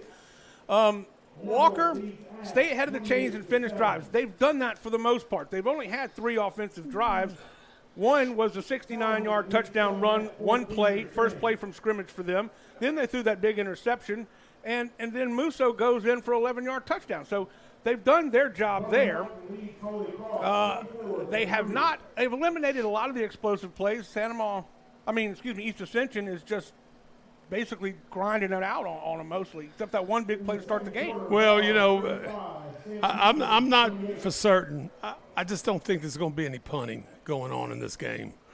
And not as a knock or anything like this. I just think both of these offenses just have the right button to push, and the big thing, East Ascension can run outside or inside. Walker basically looks like it's an outside team. Yeah. So, that's going to be close to see just exactly. I'll be interested to see just exactly what's going on in the Sandoval game. Just exactly where are the Gators having success along with Denham Springs. Just exactly what they're doing too. For the Spartans, I think for the most part, they have controlled the line of scrimmage. When they've needed 2 yards, they've gotten 2 yards. When they've needed 8 yards, they've gotten 8 yards. They have not been able to shut down the Wildcat running attack yet. They have not forced them to the air. Only 2 passes in the game for Walker. Yeah, and I don't know why I would say this, but maybe why not play man-to-man? Yeah. We're going to cover you man-to-man, and hopefully our other 8 or 9 guys will do a good job as far as getting outside leverage and getting there and making some tackles. That would be the big thing that I would see. And, I haven't seen Denham Springs play this year, but they just talk about their size, and, it's pretty obvious. They got a big team, and they have lost the district game. So the East Ascension.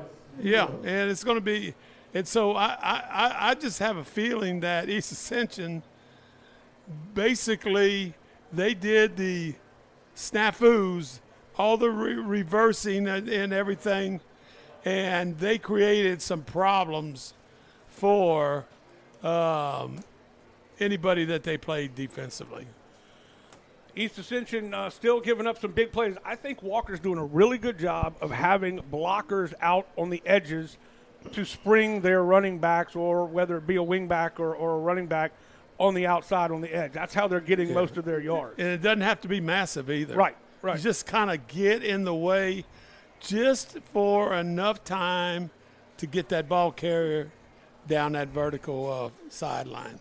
We've got a minute or so left before we start the game. We're going to take a quick break. When we come back, we will have the third quarter of action right here from Spartan Stadium as East Ascension leads Walker 22-14. Back after this on the Rev Game of the Week. In 2025, REV eclipsed the $1 million milestone in scholarships. Applications for our 2026 scholarship are starting soon. Graduating seniors in all our service regions are encouraged to apply before the February 11th deadline, so make sure to give it your best shot. For more information on the application process, including a full list of criteria and guidelines, visit letsrev.com/scholarships. We are REV, 90 years of building connections.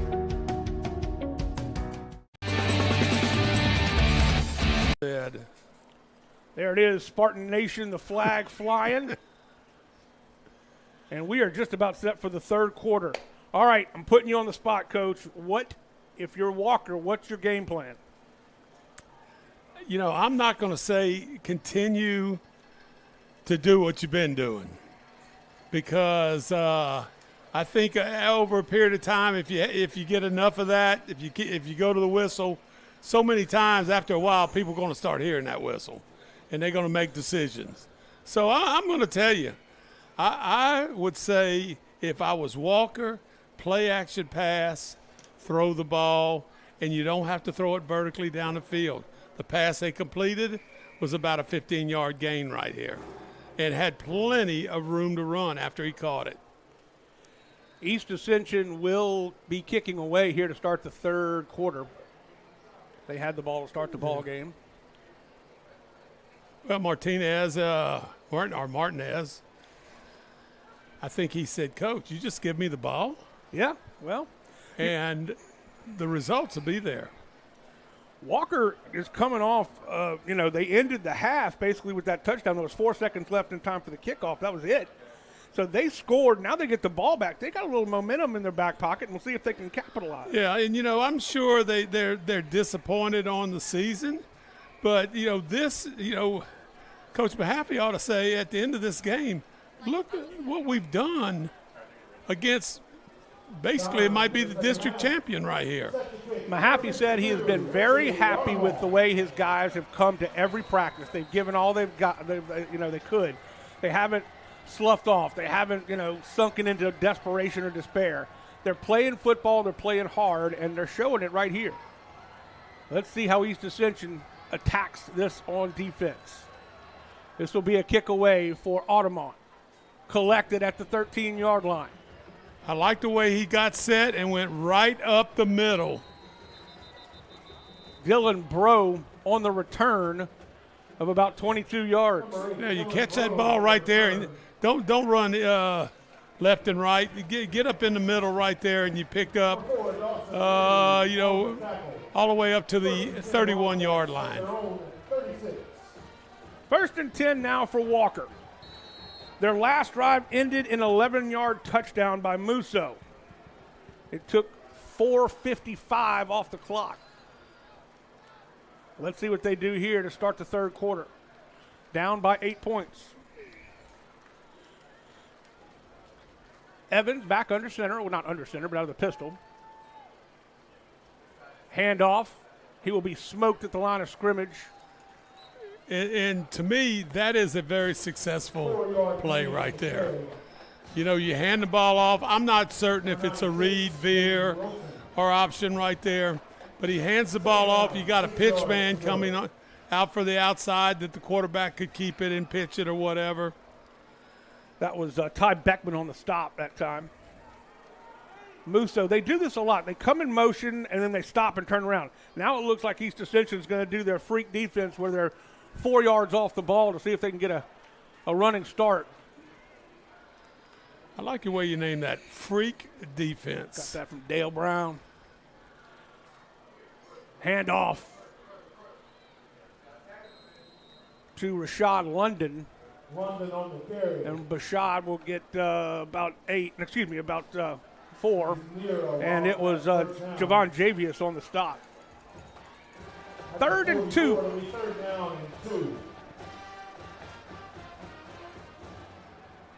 Defense has not been able to stop them on 3rd and short.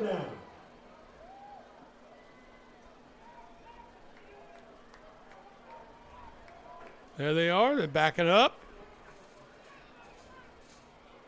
Now they come up to the line of scrimmage, trying to give them all kinds of different looks. The guard's pulling, handing off to Wilson, and Wilson goes nowhere.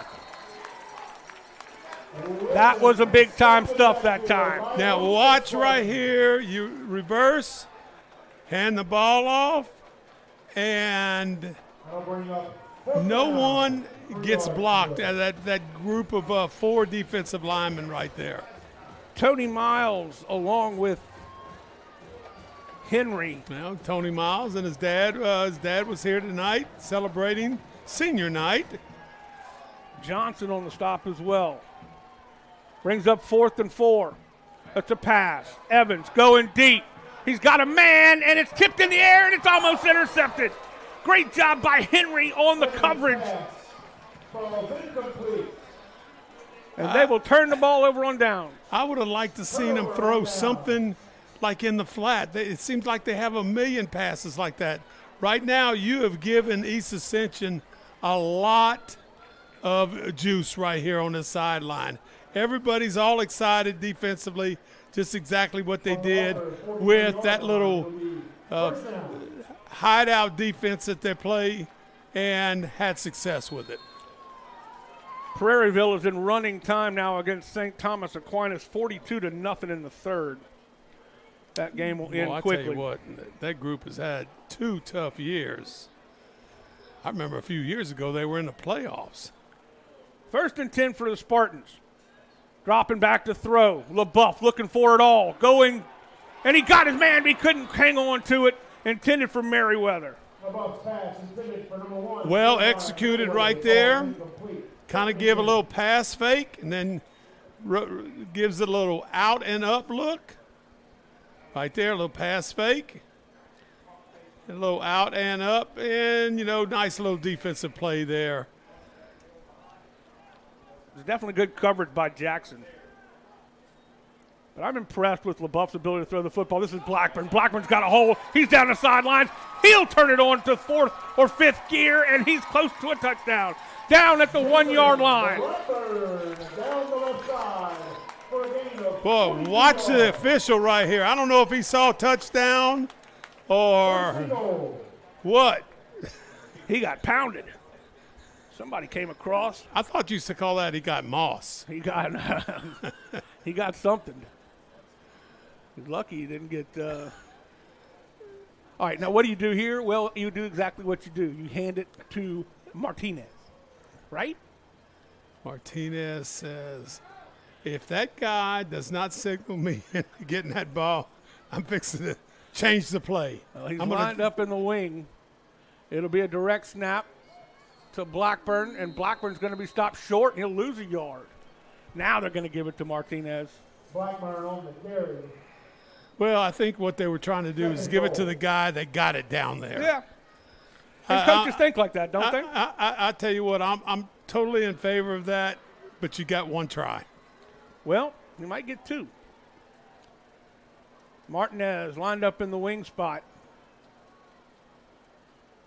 Hand off to Blackburn again. Blackburn's going to try to drive the pile, and this defense says, no, sir. Well, I tell you what, I'm telling you, Mahaffey needs to be looking and observing how his team is playing hard for him. Well, now they've changed things out because LaBeouf is coming out at the quarterback spot, and guess who's going in? I don't know. I think you have to give it to him on 2nd down instead of 3rd down, but that's just me. Well, I mean, you can't telegraph this anymore. He's getting the direct snap, and he's going up the middle. Talking about Martinez. Martinez actually hands it off, pitches it a little bit, and it's Urson in for the touchdown. Martinez says, I have the skills that I use in basketball that I can use out here. So now I believe he has done everything, including now throwing a touchdown pass because that was a flip. The only thing he hadn't done is kicked an extra point. Uh-oh. We're not going to Johnny Manziel it. This will be Audemont. 28-14 the score. Boy, he's had a great year. He really has. Audemont puts this one no good, actually. Announcer jinxed him on that one. I did not see him hit the Spartan Nation flag. Missed the – no, he did – wait. 29-14. We'll be back right after this. You're watching the Rev Game of the Week. In 2025, REV eclipsed the $1 million milestone in scholarships. Applications for our 2026 scholarship are starting soon. Graduating seniors in all our service regions are encouraged to apply before the February 11th deadline, so make sure to give it your best shot. For more information on the application process, including a full list of criteria and guidelines, visit letsrev.com/scholarships. We are Rev, 90 years of building connections.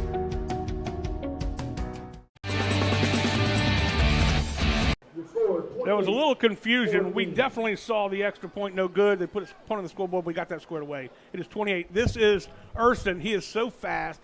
The quick flip by Martinez, and my goodness, just like that, it's 28-14. 2-touchdown lead now for the East Ascension Spartans. They go 6 plays. They got that short field, went 43 yards for the touchdown.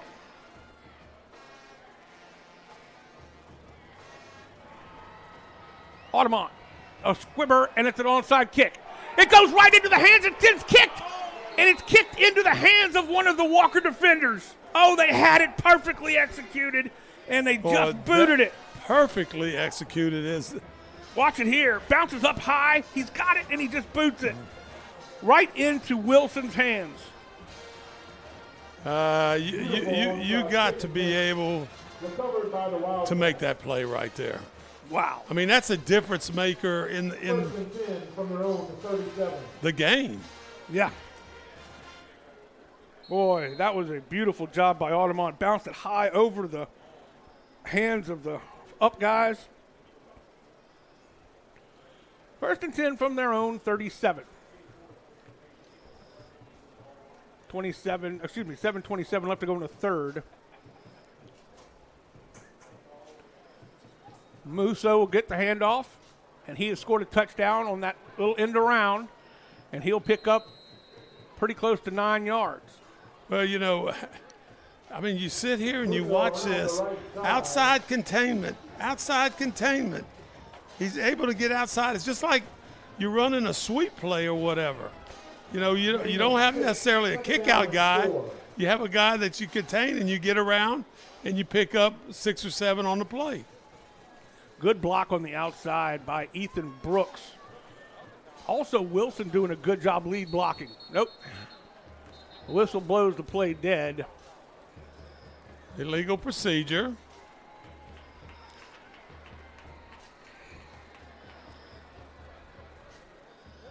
Seventh penalty of the night against Walker. Only 1 for East Ascension. You know, Jimmy, if you stay in a defensive position in the secondary and they're running sweep that way and you're sitting up over here, you're basically useless to the defense right there. But yeah, you could pursuit and run the guy down. But look, you got 4 across right here. This is Wilson trying to go into the teeth of the defense, and that is not a wise choice. As he will cross the 40 to about the 40. The hardest thing, the 2 hardest things, you got Coach Mahaffey motivating his kids. We're not going to be in the playoffs. You know, you have the Spartans right here going, man, what do we have to do? I mean, we're fixing to go into the playoffs, and we're like kind of flat here. 3rd down and 5 for the Wildcats. Dropping, faking the handoff, rolling out, finding his man. Good catch that time by Caden Lewis. He's caught 2 passes tonight, and that is a huge pickup all the way to the 44-yard line. This like a sprint out action, bootleg sprint out action.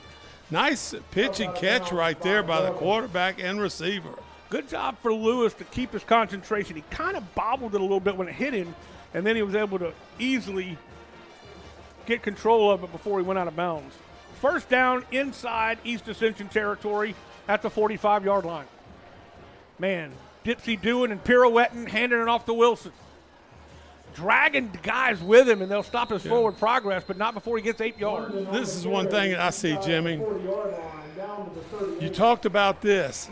How tall are those offensive linemen for Walker? 6'6", 6'6", 6'4", 6'3". So when they stand up and they're just getting off the ball right here, when they're coming off the ball, if you're in the secondary alignment, you can't see where the ball is. That's something you got to think about. I mean, you know, these guys right here are doing a heck of a job. I mean, they're just creating a wall right there for somebody to carry it, usually between the tackles or outside. There it is. Evans pulls it down. He's going to run it himself. He'll pick up the 1st down. A good open field tackle. And that time it was Braden LeBlanc. First down. Well, I appreciate what Coach Mahaffey's doing here. We need to run the ball. You know, it's pretty obvious that your quarterback can also throw the ball right here. So let's just see how this ties into the rest of the game. Musso will get it. He's run that way every single time he's had the football, and he will be stopped for a loss. Not a loss, excuse me. Stopped at the 30-yard line after about a 4-yard gain. But every time Musso's taking it from the left side and going around the right side behind the quarterback when he gets the football. And your quarterback, you know, every time he's throwing, it's been a bootleg or sprint out action to his left, and he's done a remarkable job throwing and completing most of those passes. Clock still rolling. We're moving quickly in this third quarter. You know, the big thing is to get that quarterback and the running back to not be able to get outside of us. Uh-oh. Wilson breaks free. He's at the 5. Touchdown. A little Ole defense. They couldn't catch him. They had some opportunities, and that is going to be a 25-yard touchdown run for Wilson. Touchdown, Wildcats.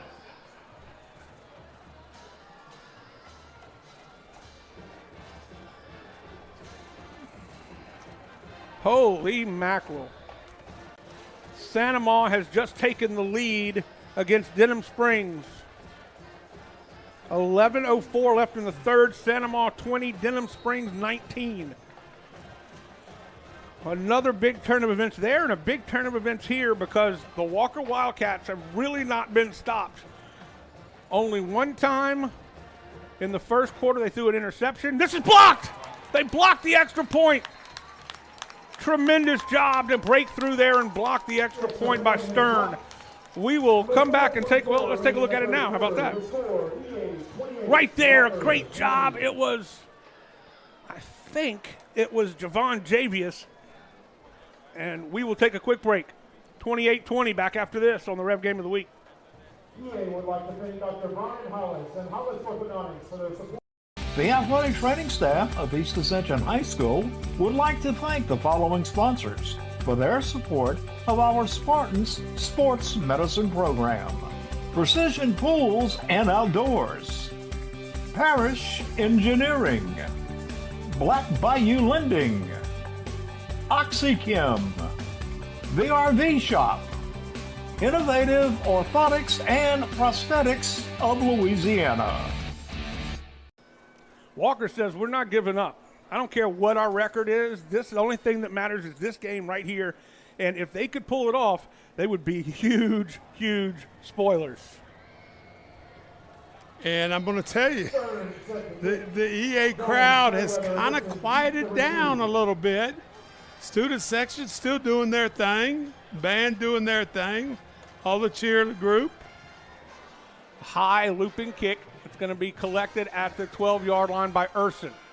Urson tries to get outside, and he is bumped down hard by Musso. A good open field tackle on the coverage. The outstanding tackle after that big play by their offense. They'll take it on their own 28. East Ascension has to go down and put this ball in the end zone.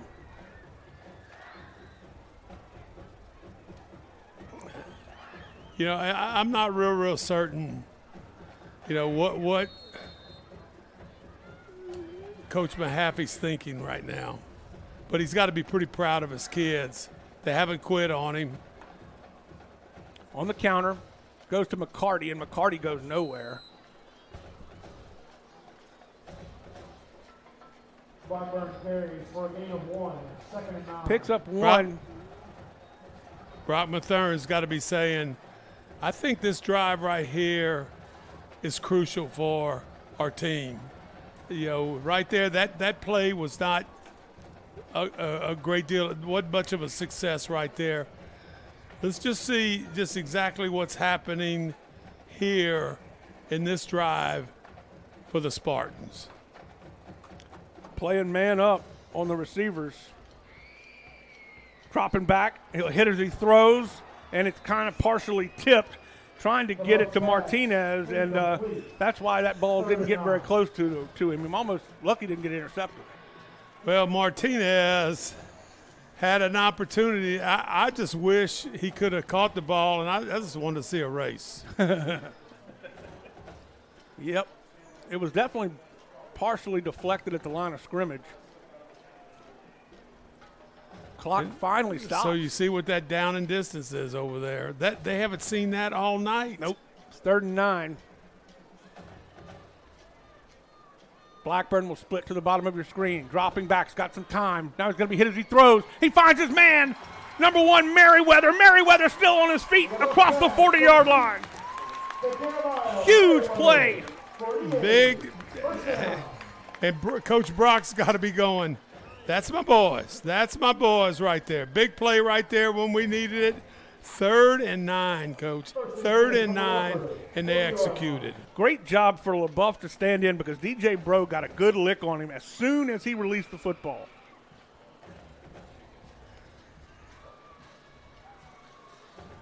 First and 10 at the 40-yard line into Walker territory. East Ascension driving.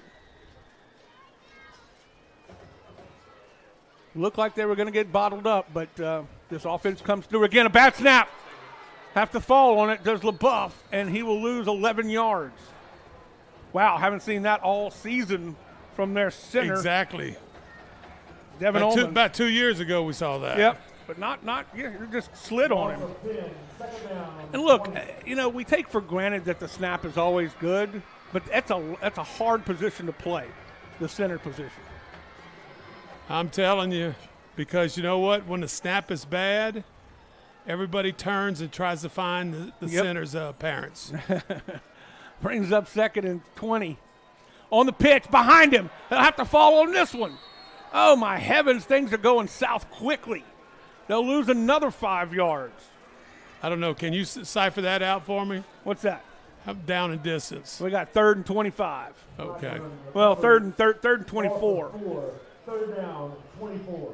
So 2 crucial mistakes.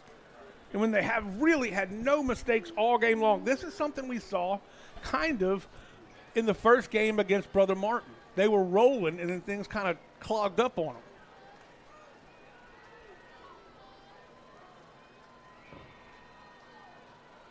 Hey, you got an empty backfield. I love this now. He's been effective all night long, looking for somebody downfield.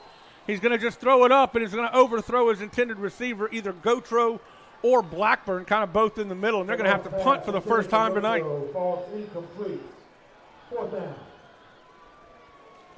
Well, I'm afraid your no punts has now been negated, and this is a huge turn of events because the defense has stopped them, and East Ascension has not really been able to stop the offense of Walker, and they look like they're coming for it. And they are. Almost block it, but he gets up a booming punt. Caught and tackled immediately at the 27-yard line. Dawson Landry on the tackle.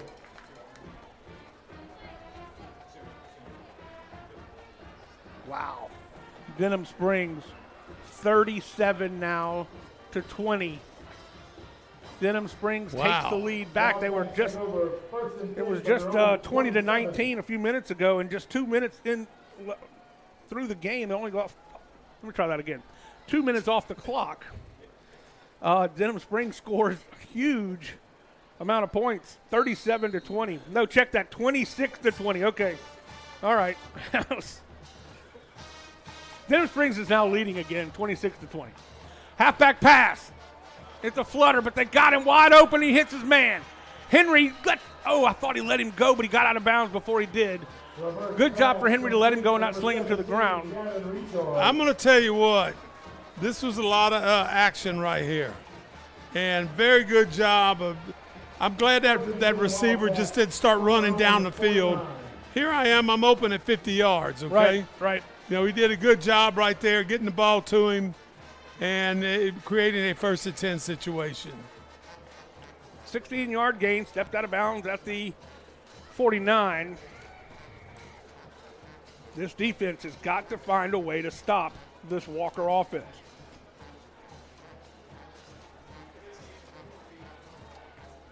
Handoff to Wilson. Wilson up the gut. Finds a little crease and is able to get about 6 yards or maybe 7 on that one from the 49 to the 44 of East Ascension. Gain of 6. 2nd and 4 from the EA 45. 2nd and 4 from the EA 45.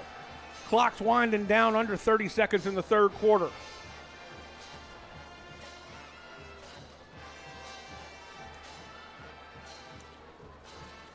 I don't think Walker needs to change a thing. They're doing everything pretty well right now. This is the first time we've seen Evans carry the ball on a designed run in a while. he'll be stopped short of the first down. I'm going to tell you what, the big boys from Walker are kind of getting after it. No gain on that play by Evans. Martinez is into the ball game, and that does it for the third quarter.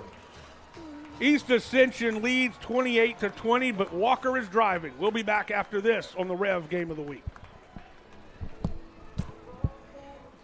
But how did they score like?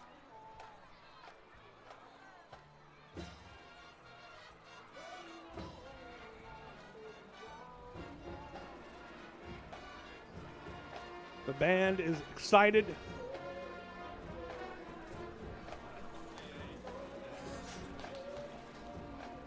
Student section's getting riled up.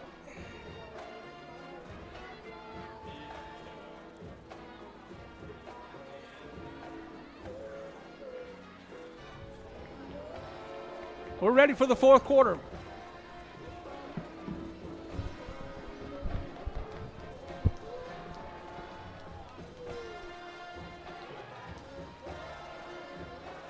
The lights come back on after a neat little light show, and a 3rd and 4 right here. Big play for this defense. Very, very big play. Got a wide side of the field to East Ascension's right side. Up the middle, driving the pile. They blow the whistle. Got to be careful. Wilson will get driven back. They will not get the first down, I don't believe. Let's see where they stop the forward progress. Late whistle. They didn't seem to blow the whistle for a long time. Ronnie Rushing. You've been waiting for that guy to carry the ball. Darn right. What's his number? 96. 96. Let's hear it on 4th down. Here we go, 4th down. Trying to get people to jump. I understand that. The 2 tackles, Charlie Ward, 6'6", 280. He's on the left tackle side, and then on the other side is Miguel D'Angelo. And it will be the Walker Wildcats who jump. I think they might have had multiple people jump. Travion Helm is the one that I saw. Well, you could tell it was going to be a run in the middle. Yep. That receiver went and got inside position on him. Watch right here. Yeah, everybody moves, man. Down, 7 yards to go. Brings up 4th and 7. The last time they went on 4th down, they gave it right back in good field position to the Spartans, and they ended up scoring on it. 4th and 7. Dropping back. Evans looking for somebody to throw to. He's hit as he throws. He finds his man, but he's short of the first down. Short of the first down by 2 yards. Perfectly defended. I got to hand it to Evans for releasing that football when he did. Watch here. He's going to get hit. Watch the tackle right here. They got no excess yardage going there towards that first down marker. No yak. No yard after catch. Big hit. Javon Javius on the stop. First down for the Spartans. This is what they needed.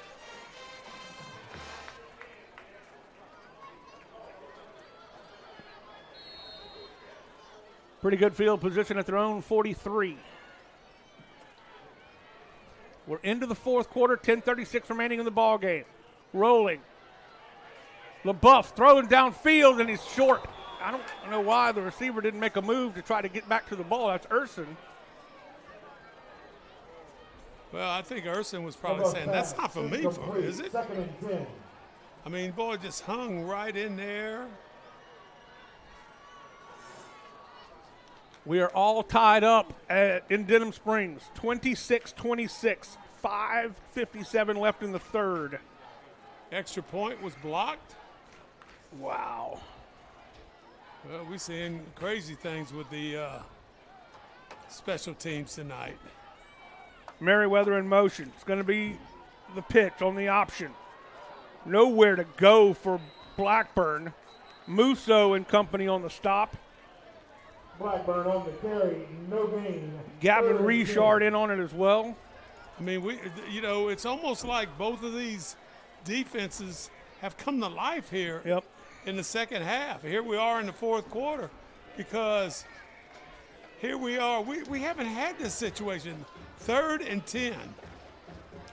Their last 3rd and 9, they got that big pass and catch to Merriweather. Let's see if they try to get it to Martinez. He's not going to release. He does release on a little flip pass in the screen. A little check down to him. He's only going to get about 7. Well executed right there. To the 49-yard line. 49-yard line. They need 4th and 4. And they will go ahead and let Audemont kick this one away. He is a very good punter. He has only had 1 punt. This is the 2nd punt in a row. But he boomed it and flipped the field. If he can angle it a little bit to that coffin corner, and this is going to be a short kick. It didn't get on him like he normally does, and it will take an EA bounce. And it will be down at the 20, make it the 19-yard line. It turned out better than it looked.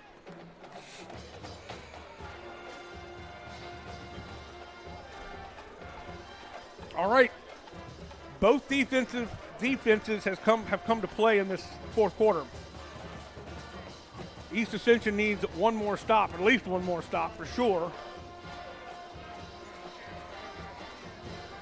Final, Prairieville and St. Thomas Aquinas. Prairieville wins that one 42-0. Congratulations to Mike Schmidt and his squad. They are likely to make the playoffs for the first time in school history. Good job there by Coach Schmidt and his staff.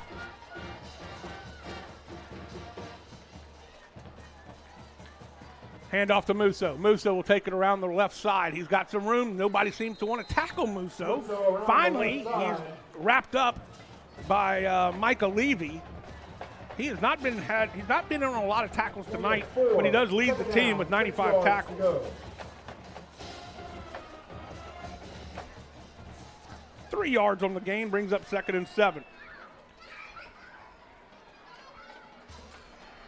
Well, I love the effort both of these teams are putting into this fourth quarter. Handoff on the Dipsy-Do to Wilson, and Wilson will be stuffed. Tackle for a loss. Wilson stuffed. Cameron Stone, Johnson, and Shamar Chapman on the stop.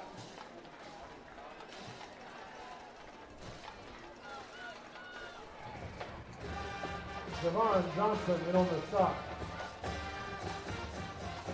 3rd down, 8 yards to go. So a tackle for a loss, drops him back 2 more, brings up 3rd down and 8.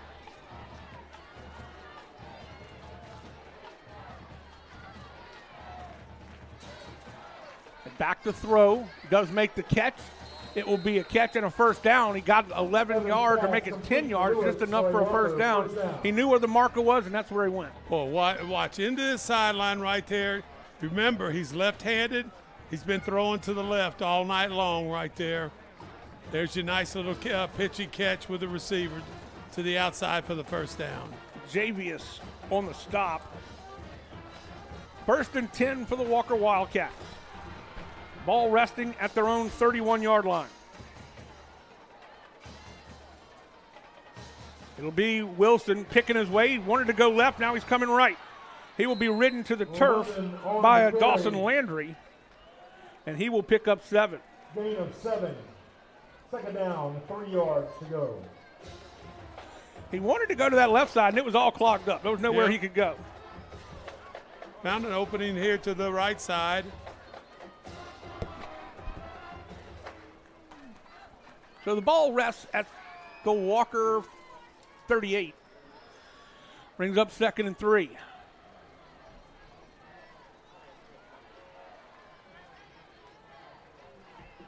Seven minutes left to go in the ball game. Handoff straight away to Wilson. Wilson will drive the pile, and he will be short of the 1st down. He only picks up about 1, maybe 2. Brings up 3rd down. 3rd down, 1 yard to go. 3rd and short. The defense has been effective at times like this. Let's see if they can do it again. The main thing is they've been disciplined and they have not jumped. Musso will go in motion again, and he'll stop and get the play again.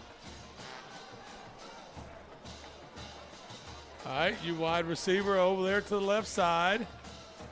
Moves a snap. Evans is going to have to fall on it. A huge loss and a big mistake by the Wildcats. They'll lose 10 yards on the fumble, and it'll be 4th down. I think you got to punt this one away. Here comes the punt team. You know, you say, well, you know, why don't you just go for it? You know, I'm going to just tell you, I believe right here they have a chance to win. Yeah, no, I agree. They have a chance to win. You know, don't discredit your kids. They're bringing all the blue shirts they can to see if they can block this punt. They got through and they blocked it. No, they didn't. Never mind. Yes, they did. Sorry. Yes, they did block it. What a huge play. Huge play. I'm going to tell you what, the Spartan coaches, somebody's going to get hurt on that sideline. All that jumping around. But I love to see the excitement of coaches. Javon Javis gets through again. He blocked the extra point, and now he blocks the punt. And the Spartans have it at the Walker 16-yard line. What you thinking right here? I sure like that little I like Martinez across the middle. But I'll tell you this, special teams has been the Achilles heel of the Walker Wildcats all season long. Well, I tell you what, it's just power football right here, folks. Martinez is lined up. They have 2 tight ends. Going to be a handoff. McCarty. Check that. That was Blackburn. Blackburn on the carry. Picks up 2. I'm not thinking that's a play. You know, you're trying to run right up the middle, and then you kind of ease on to the outside right there.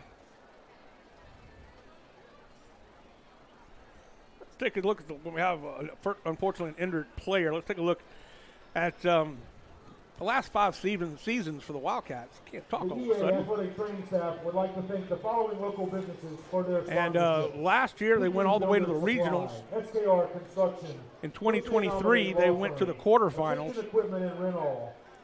In 22 they lost in the bi-district round, and in 21 and 20 they missed the playoffs.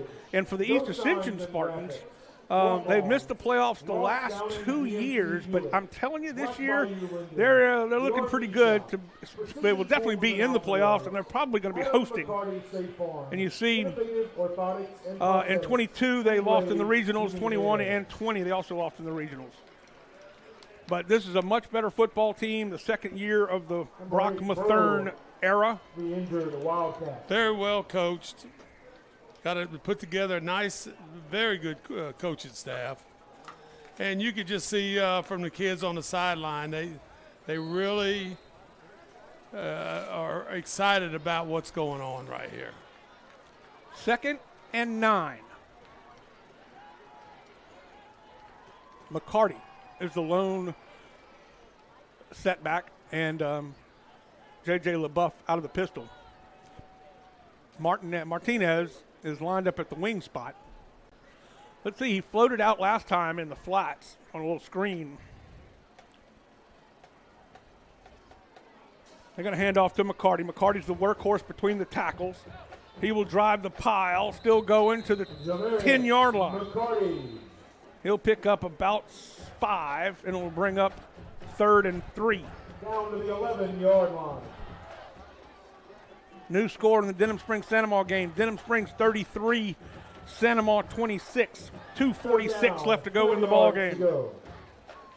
Boy, they didn't give him the forward progress I thought they were going to give him, and he's at the 11-yard line. Brings up 3rd and 5.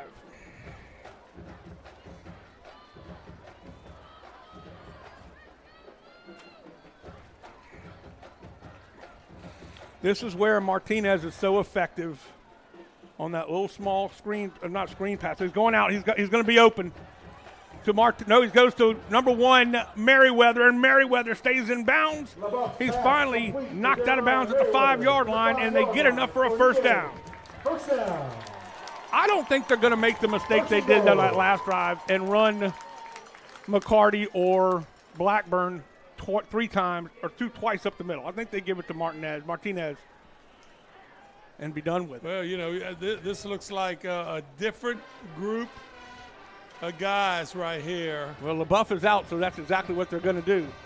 Last time they wait up to third down, and they did direct snap to Martinez, and he flipped it to Urson for the score. This is going to be Martinez straight up. He will be undercut. Great defensive play to cut him at the knees. You know, I'm going to be honest with you, at 6'7", I didn't like that. Yeah, and it was Musso did it. Musso's been everywhere tonight. Great play.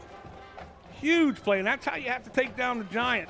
Got to get him below the knees.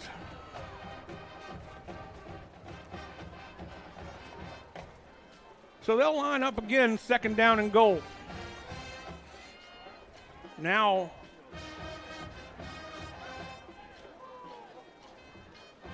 Martinez is still at the quarterback spot. He will take it again, follows his blockers. He will drive his way into the end zone, touchdown. You can't stop him when he gets ahead of steam like that. He drove his way, and then also that offensive line did a heck of a job helping him get in there. That is the second rushing touchdown for Martinez in this ball game. 2:54 left to go in this ball game, and it's 34-20. Let's hand it to Lacombe, Matthews, Ullman, Johnson, and Crisp, the offensive linemen across the front for East Ascension. It looks like Altamont is going to kick the extra point. Let's see what the white hat says. Touchdown is good. I'm not sure. Personal foul. Must have been unsportsmanlike conduct. It will be assessed on the kickoff. Counts. Personal foul on the Spartans will be assessed on the kickoff. Excessive celebration or something. Didn't quite go right. Altamont missed his last extra point. He has been pretty automatic. We kind of announcer jinxed him a little bit. That's a real thing, by the way. Even on Burnside. That's right. This one is up and good.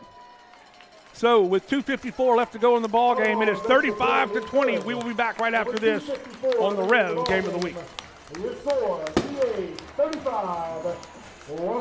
The athletic training staff of East Ascension High School would like to thank the following sponsors for their support of our Spartans Sports Medicine Program. State Farm Insurance Agent Adam McCarty. Ross Downing Buick GMC Gonzalez. Athletic Center. Our Lady of the Lake Health. Baton Rouge Orthopedic Clinic Foundation. 1 minute remaining in the third quarter. Denham Springs 33, Santa Moss 26. It was the blocked punt that really started that at their own 16-yard line, and that is what put them with great field position. And you see Martinez just bowls his way in. I mean, you're just not going to stop that bulldozer when he gets going like that. But, you know, something that's, you know, when you start watching film, one of the things that's kind of a tough pill for him to swallow is that low tackle. Yep. So Sunday is when the official announcement will come on playoffs, seedings and everything. And then we'll know pretty rapidly then where we will be next week.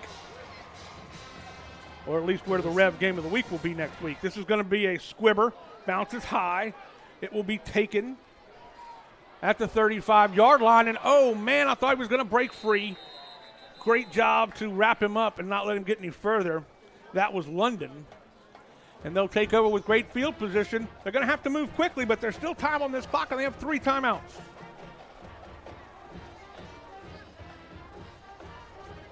They are just now starting the fourth quarter at Denham Springs. Denham leading 33-26. That game is taking some time. I know we're moving quickly, but that game is well, you're probably throwing dragging. a lot more passes. Oh, yes. Oh, yes, a lot more. Well, I look at the big bulls coming out right here, man. You got a perfect view of it. Right down this 45-yard line. They are some big boys up front. Bookended by the tackles that are both 6'6". Hand off to Musso. Musso is going to be run out of bounds. He'll pick up 5. Musso runs around the left side. Javius runs him out. Gain of 4. Second down, 6 yards to go.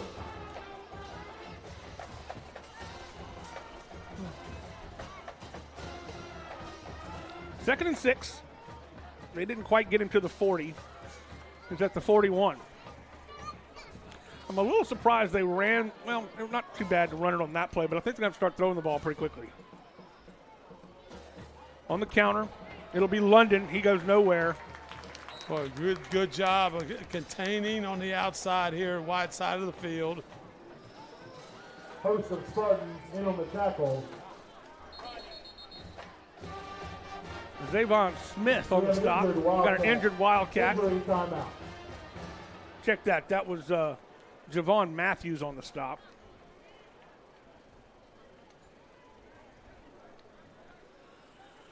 Well, my friend, this game is just about everything we would have expected. We knew that Walker was going to come in here and try to play spoiler, and it's not over yet. A lot to make up 15-point deficit, but there's still 2:25 left to go. Again, we expect that East Ascension will have at least a share of the district crown. If they can hang on here, which we're not sure yet, but we expect that they will try to hang on, of course. And they will be hosting a playoff game next week. I think right now they are the number 12 seed. That is correct, 12. Denham Springs is 11. If Denham has a whole another quarter to go and Santa Ma is playing some good football, looks like just a cramp. We hope that's all it is. It's a lot warmer than it should be on November 7th. If we play this game on Monday, it would be in the 40s. But we don't play football on Mondays here in the South. He's up and going. Glad to see that. Number 54, Caden Rushing. Big good-looking kid. The injured Wildcat. So it brings up 3rd and 7. Third down. No question, 2-down territory for the Wildcats. It'll be 2-down territory no matter what from here on out.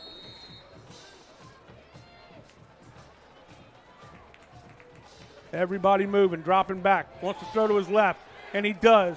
He's got some blocking out front. It's to London. Check that, that's Wilson. Wilson breaks a couple of tackles and finally is ridden to the turf. First down for the Walker Wildcats. First down. Good, well executed play right there on the little delayed screen. Tony Miles was the one that made the tackle.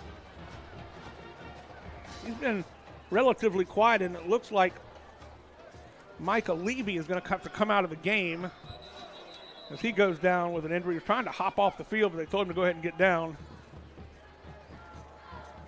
I don't know if he has a cramp or something really happened.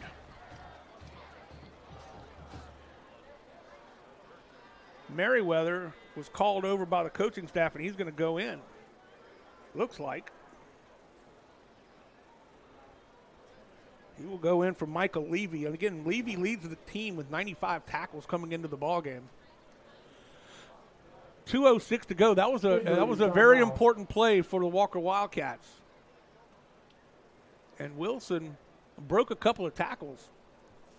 They're lucky he didn't squirt free or freer.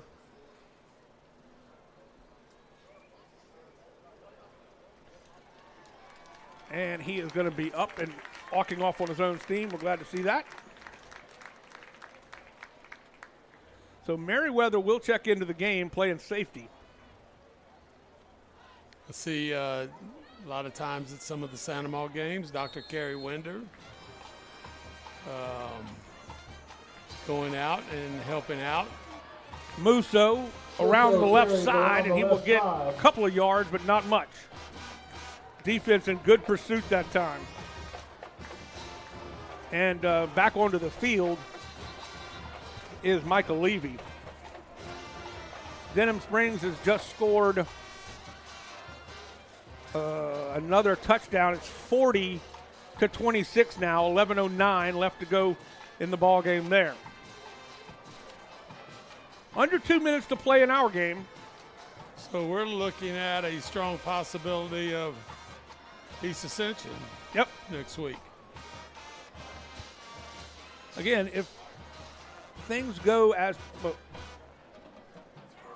unsportsmanlike conduct against the Walker Wildcats, that's huge. That backs them up 15 yards and just really takes the air out of their sails. So now they will have the ball at the East Ascension 45, and it will be second down and 23.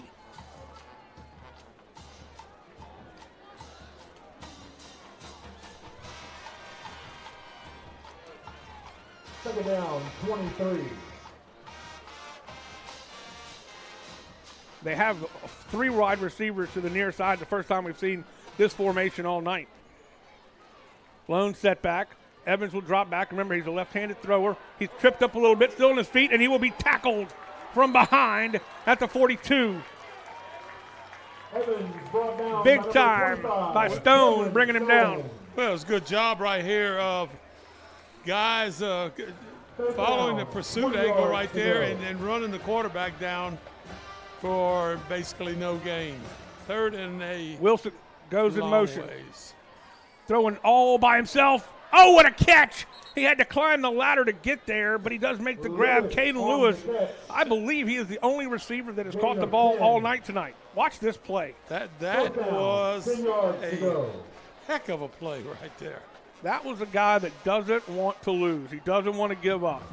Went high up in the air, high-pointed the ball, almost fell out of his hands, and he was able to keep concentration, and it's fourth down. And the Wildcats will take a timeout. We'll take a quick timeout as well. We'll be back right after this. We have 57 seconds left to go in the ball game. Back in just a bit on the Rev Game of the Week. In 2025, REV eclipsed the $1 million milestone in scholarships. Applications for our 2026 scholarship are starting soon. Graduating seniors in all our service regions are encouraged to apply before the February 11th deadline, so make sure to give it your best shot. For more information on the application process, including a full list of criteria and guidelines, visit letsrev.com/scholarships. We are REV, 90 years of building connections.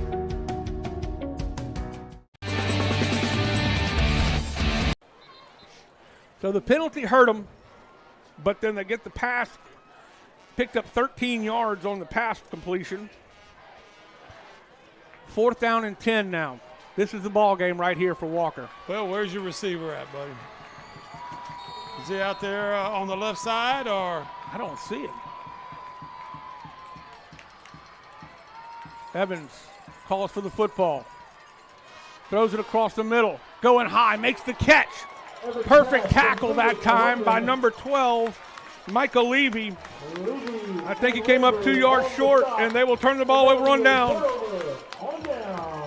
All they have to do is kneel it now. East Ascension goes from 3-7 last year to district co-champs at the very least. And technically they have the tie break because they beat Denham Springs. And, you know, you're sitting here looking at that coaching staff, players, you know, everybody, you know, that's left here in the stands, student body, all proud of their Spartan football players and coaches tonight. We caught a good shot of Coach Mathern right after that play, and he had the biggest grin on his face that you'd ever seen. Got to hand it to Walker, though. They played a hard game. They played all season long. They fall to, flag down. Come on now. They played, the only game they won was the first game of the season. They lost 9 straight. Flag on the play. and they just never quit. And I just can't, we can't overestimate how important never giving up is. And there you see Coach Bethune. 8:45 left to go in the ball game at Denham Springs. Denham Springs now turning it on, 47-26 over Santa Monica. 31 seconds left in our game, and just one more kneel, and that will do it. The celebration can begin. The East Ascension Spartans are back on top of the 5-5A district. What a ball game it is, and what a season it has been, David Swacker. I'm going to tell you, that East Ascension. But it's not over. And it's not over for them. That's right. There's no doubt about that. I didn't mean to sound like it was the end of the season. They got a ways to go yet, hopefully. Very much so. The final score, East Ascension 35, Walker 20. I still want to congratulate the Walker Wildcats. Again, they played a very hard-fought football game. They played all season long very hard. And I know Coach Mahaffey and his coaching staff and his team are not pleased with the outcome, but they've got a lot to build on. They're going to have a lot. They're going to have to replace 4 of their 5 offensive linemen from next year. So that's going to be a tough task. And you never know what's going to happen with the reclassification. Good point. I mean, that could get crazy with we await the release of the Division I non-select Scotlandville moving down to 4A.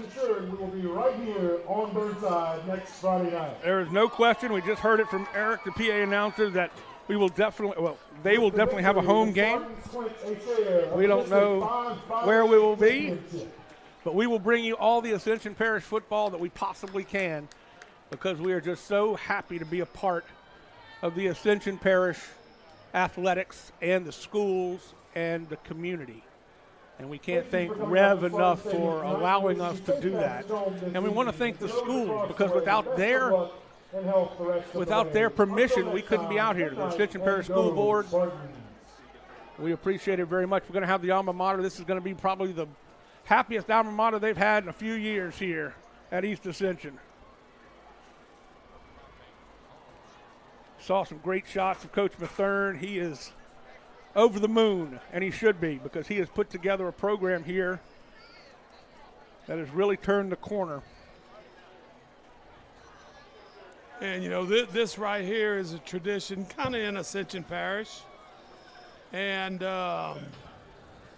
here they hustling over there because nobody's prouder of their team other than that band and that here we go. Student section.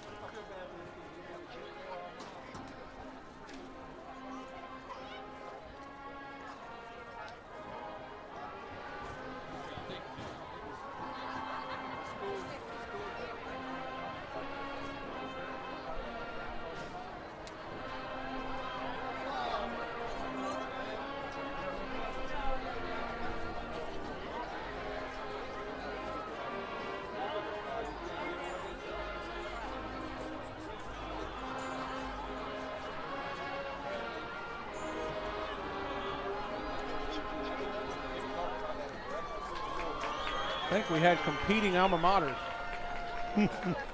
Here we go. Now the Santa Monica, the East Ascension alma mater.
that will do it. What a great regular season it has been. Now it's on to the new season, the playoffs.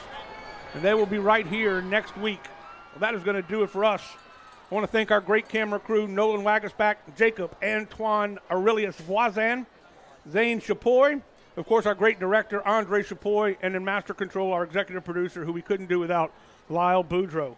David Swacker, it was a great one. We will figure out where we are next week, and we will bring you more Ascension High School football as soon as we can on the Rev Game of the Week. Good night, everybody. Good night.